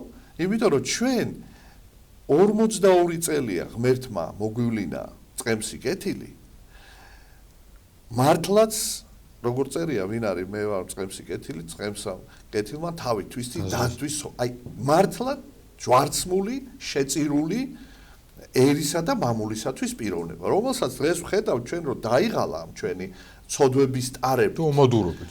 და უმადურებით დაიღალა და ერთი ოდნავაც არ სulis თავისი რეჟიმს არ იმსუბუქებს. ესე იგი თქვენ უნდა ნახოთ რა ხდება საპატრიარქოში გაერთიანებული სასულიერო საერო პირები, ექიმები, რომ არ გაუშვათ არ ლოცვაზე და ესა და აი ძალიან თუ აი მართლა თავს არ გზნობს ისეთ ადროს გადის ზედიზეთ ეს შეეულია დღესასწაულები რომ და კვირა მოდის და რაღაც გადამულად რომ გაოგნებულები ვართ და აი ესეთ რაღაცებს აგეთ ძალიან იშვიათად რომ დათმობაზე წამოვიდეთ თუ ძალიან ძიმე შემთხვევა და ფიზიკურად არ შეუძლია ძალიან ის კი არა ესეთ შემთხვევებიც ყოფილა რომ აი არ დაუჯერა ექიმებს წავიდა და წირვიდან იზოლებული გახდა რომ ზოგადად რომ ვეღარ გაუძლო მაგრამ არ ზოგავს თავს მაგრამ თავს აბსოლუტურად არ ზოგავს და ამ ადამიანზე რომელსაც ეპოქალური მოვლენები აი მთელი ჩვენი ისტორია ეკლესია რო ელოდა რომ ავტოკეფალიის ანუ დამოუკიდებლობის აღიარება არ ხდებოდა მეხუთე საუკუნიდან არ ხდებოდა და ისტორიკოსები ამბობენ რომ არათუ მეხუთე საუკუნიდან ჩვენ როგორც მოციქულთა ნაკადაგები ჩვენ ფაქტიურად პირველი საუკუნიდანაც შეიძლება ჩავითვალოთ ავტოკეფალურად მაგრამ მინიმუმ მეხუთე საუკუნიდან რომ 15 საუკუნე ისეთი დიდი წმინდანები ვინც ჩვენ ყავდა მაგალითად გიორგი თაწმინდელი იბრძოდა ამისთვის და მაინც ვერ მოხერხდა ამის აღიარება და პატრიარქმა მოახერხა კომუნისტური რეჟიმის დროს ჯერ კიდევ არ იყო საბჭოთა კავშირი და აი მარტო ეს ეყოფა პატრიარქს რომ ეს არის საქართველოს ეკლესიაში ფაქტიურად გიგანტი მართლა სულიერების და ნომერი პირველი პატრიარქი თან ამდენი ხანი ასეთი მძიმე სამწყსოს ხრებზე ტარება ეს რაღაცა წარმოუდგენელი ამიტომაც არის სოფლიოს აღიარება ამიტომაც არის რომ რომის პაპმა მოუწოდა ეხლა ვაპატიეთ მაგრამ ის გამახსენდა რა ქვია დიდგორის ომი გამახსენდა რა იყო იქ დიდგორის ომში დიდგორის ომში იყო ის რომ მაშინ მუსულმანური სამყარო ძალიან უტევდა ქრისტიანობას და უცებ ზურგში ესე იგი ეს დასავლეთ ევროპაშია შესული ეს ქრისტიანობა უცებ ზურგში მუსულმანებს გაუჩნდათ ისეთი ესე ვთქვათ მოწინააღმდეგე ქრისტიანი რომელმაც ფაქტიურად შეაშფოთა ისინი და აი მას უწოდეს მესიის მახვილი აი მესიის მახვილია დღეს სოფლიოსათვის პატრიარქი და არა მარტო ქრისტიანებს, საერთოდ რელიგიური ცნობიერების მქონე ადამიანებისთვის ის გახდა მესიის მახვილი. გესმით რა ხდება? და ამ ადამიანზე ვიღაცა რაღაცას ბედავს და ჩვენი საზოგადოებას იმდენი ძალა არ აქვს, რომ ამას მე ისე იგი როგორ უნდა ბედავდეს ამ ქვეყანაში, მაგრამ ჩვენ ვართ დასუსტებულები. ეხლა ჩვენ ვიტყვით, რომ აი რუსეთის პერიოდმა, ამ საბჭოთა კავშირის პერიოდმა დაგვასუსტა და გავიმართლებთ თავს, მაგრამ იცით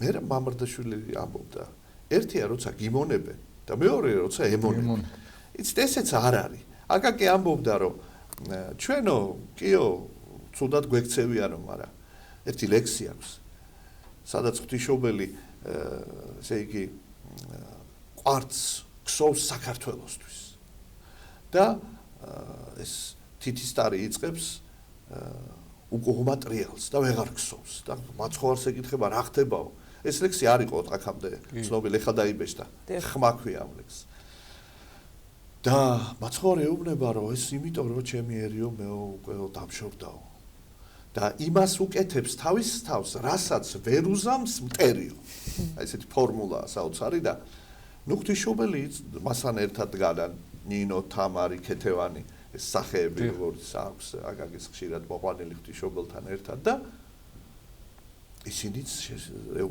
იცავენ ერს შუამავლობენ მეოხებენ ერისთვის და ესე იგი მაცხოვარი ეუბნება ეგ ყველაფერი მართალიაო რომ ასე ცუდად მოექცენ ჩემსერსო და ეკლესიას მაგრამ თათრობის დროსაც უკეთესი დრო არ იყო და მაშინო მოწამეობრივად ცხოვრობდა ჩვენი ერი და იმარჯვებდაო და ეხლა შეეგუაო და დიდხანს იქნება ეს მდგომარეობა ღვთისმშობელი უკვე ასე ვთქვათ ვეღარ უბედავს ერაფერს და მაცხოვრებნება არაო მას იხსნის შენი ფარიო ანუ პირდაპირ უფალი ამ ლექსში ამბობს და აკაკის რწმენა არის რომ ღვთისმშობლის ფარველობა იხსნის საქართველოს თუ ერი დაუბრუნდება დედა ღვთისმშობელს.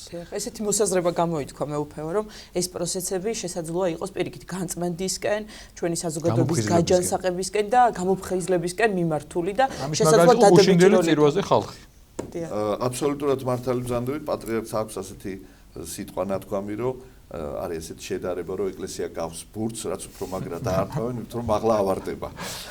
და რასაკვირველია, ეს ცოტა ესეთი შედარება, ასეთი ერული, მაგრამ ჩვენ ვიცით, რომ ჯვარცმა ქრისტიანობა არის ჯვარცმის და აღდგომის რელიგია და როცა ეკლესიის დევნა როცა იყო, ეკლესია იყო ძალიან დიდ სიმაღლეზე.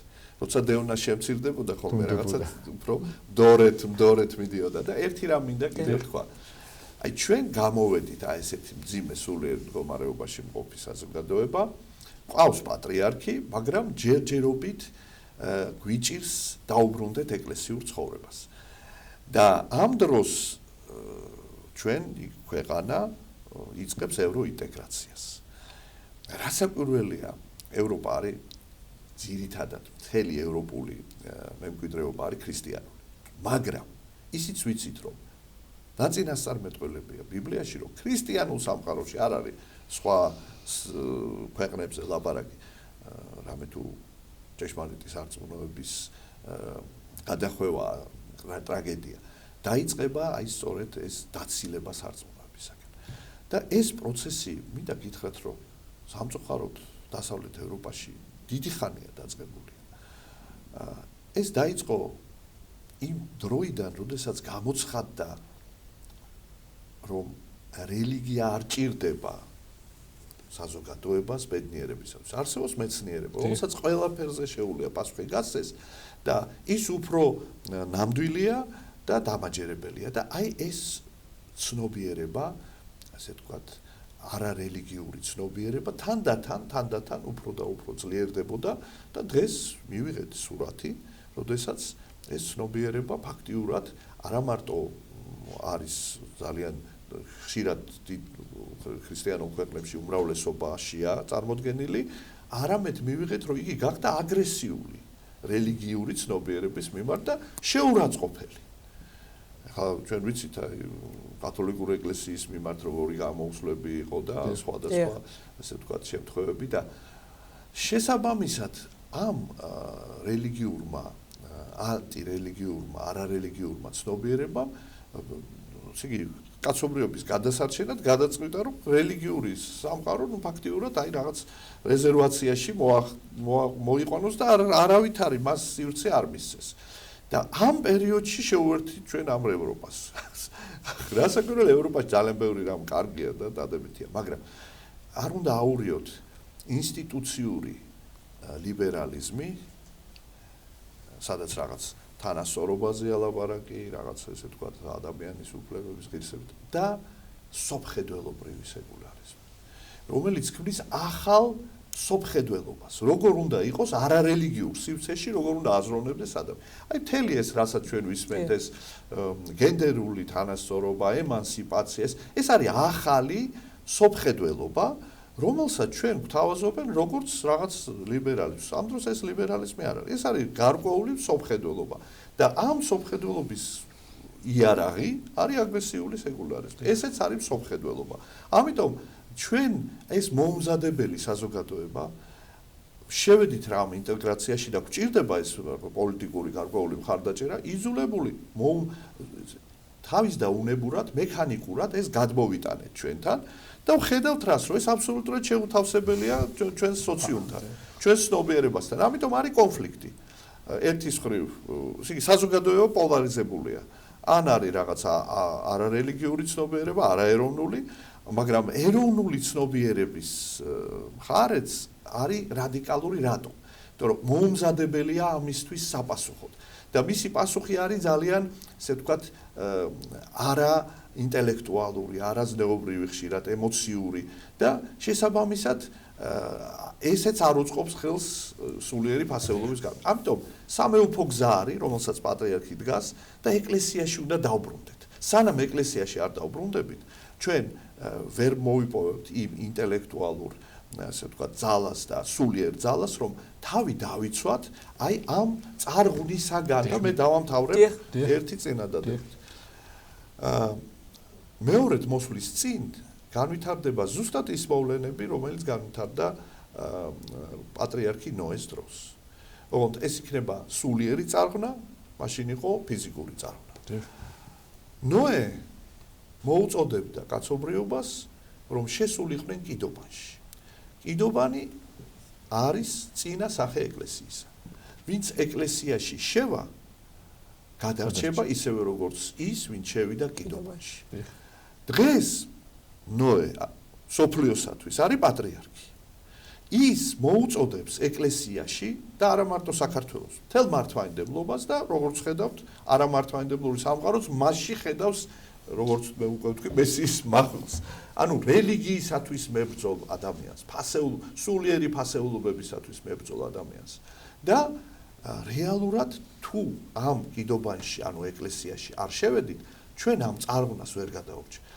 ადამიანი ბოროტი სულის წინააღმდეგობას ვერ გასწევს ადამიანური ძალებით. თუ მას ღვთის მადლი არ აქვს, ის ბოროტებას ვერ დაამარცხებს, იმიტომ რომ ბოროტების უკან დგას ბოროტის სული.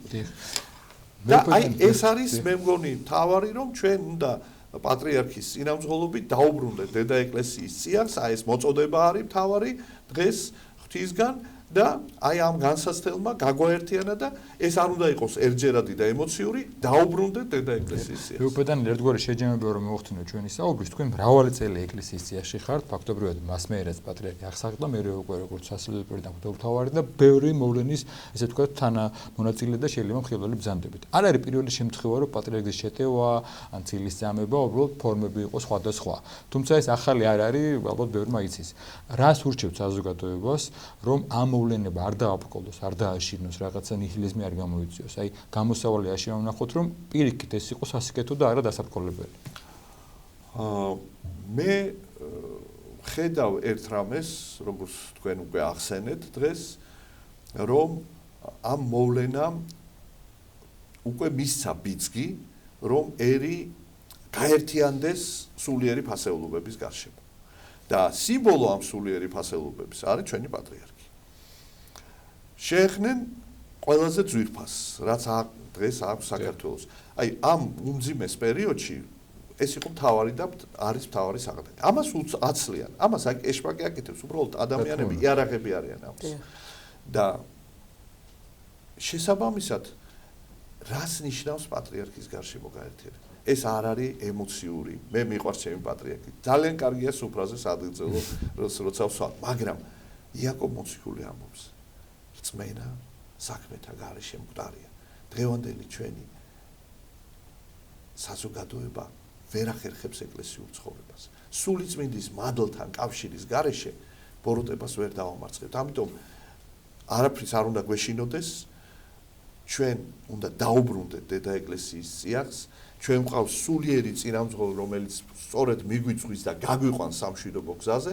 საქართველოს თუ ჩვენ გავერთიანდებით დედა ეკლესიის წიაღში, საქართველოს გადალახავს ყველა წინააღმდეგობას, გამთლიანდება რა სულიერად, გამთლიანდება ტერიტორიულად და ეს იქნება ოქროს ხანის საქართველოს დაბრუნდება. აი უძღებშვილი რომ მივიდა, როგორც მსახურიო ფიქრობდა რომ მიმიღოს მამამ, როგორ მიიღო, როგორც შვილი. აი ჩვენ რომ ვამბობთ რა, აი მე უფემ არ შეინანა. ჩვენმა ერმა შეინანა, რომ არა ეკლესიურად ცხოვრობს. მოდით ჩვენი თავი დავინახოთ ამაში. ჩვენმა ერმა უნდა შეინანოს. საყოველთაო მონანიება უნდა დაიწყოს. და ყველა დაბრუნდეს დედა ეკლესიის წიაღში და მაშინ ივერია გაბწყინდება, როგორც არის ეს ნაწინასწარმეტყველება. დიდი მადლობა. ძალიან დიდი მადლობა. ორმოს მადლობა დაგლოცეთ მე უფრო. ერთმა დაგლოცოთ, თქვენც დიდი მადლობა. ჭიათურისა და საჩხერის მიტროპოლიტი დანიელი ბრძანდებოდა ჩვენი სტუდიის სტუმარი. დღევანდელ გადაცემას კი კახა მიქიაშვილი და ელისაბედ აბულაძე უწყობოდით. დიდი მადლობა რომ გვიყურეთ ნახვამდის. მშვიდობიან დღეს გესურვებ და მომავალ შეხვედრამდე გამშვიდობებით.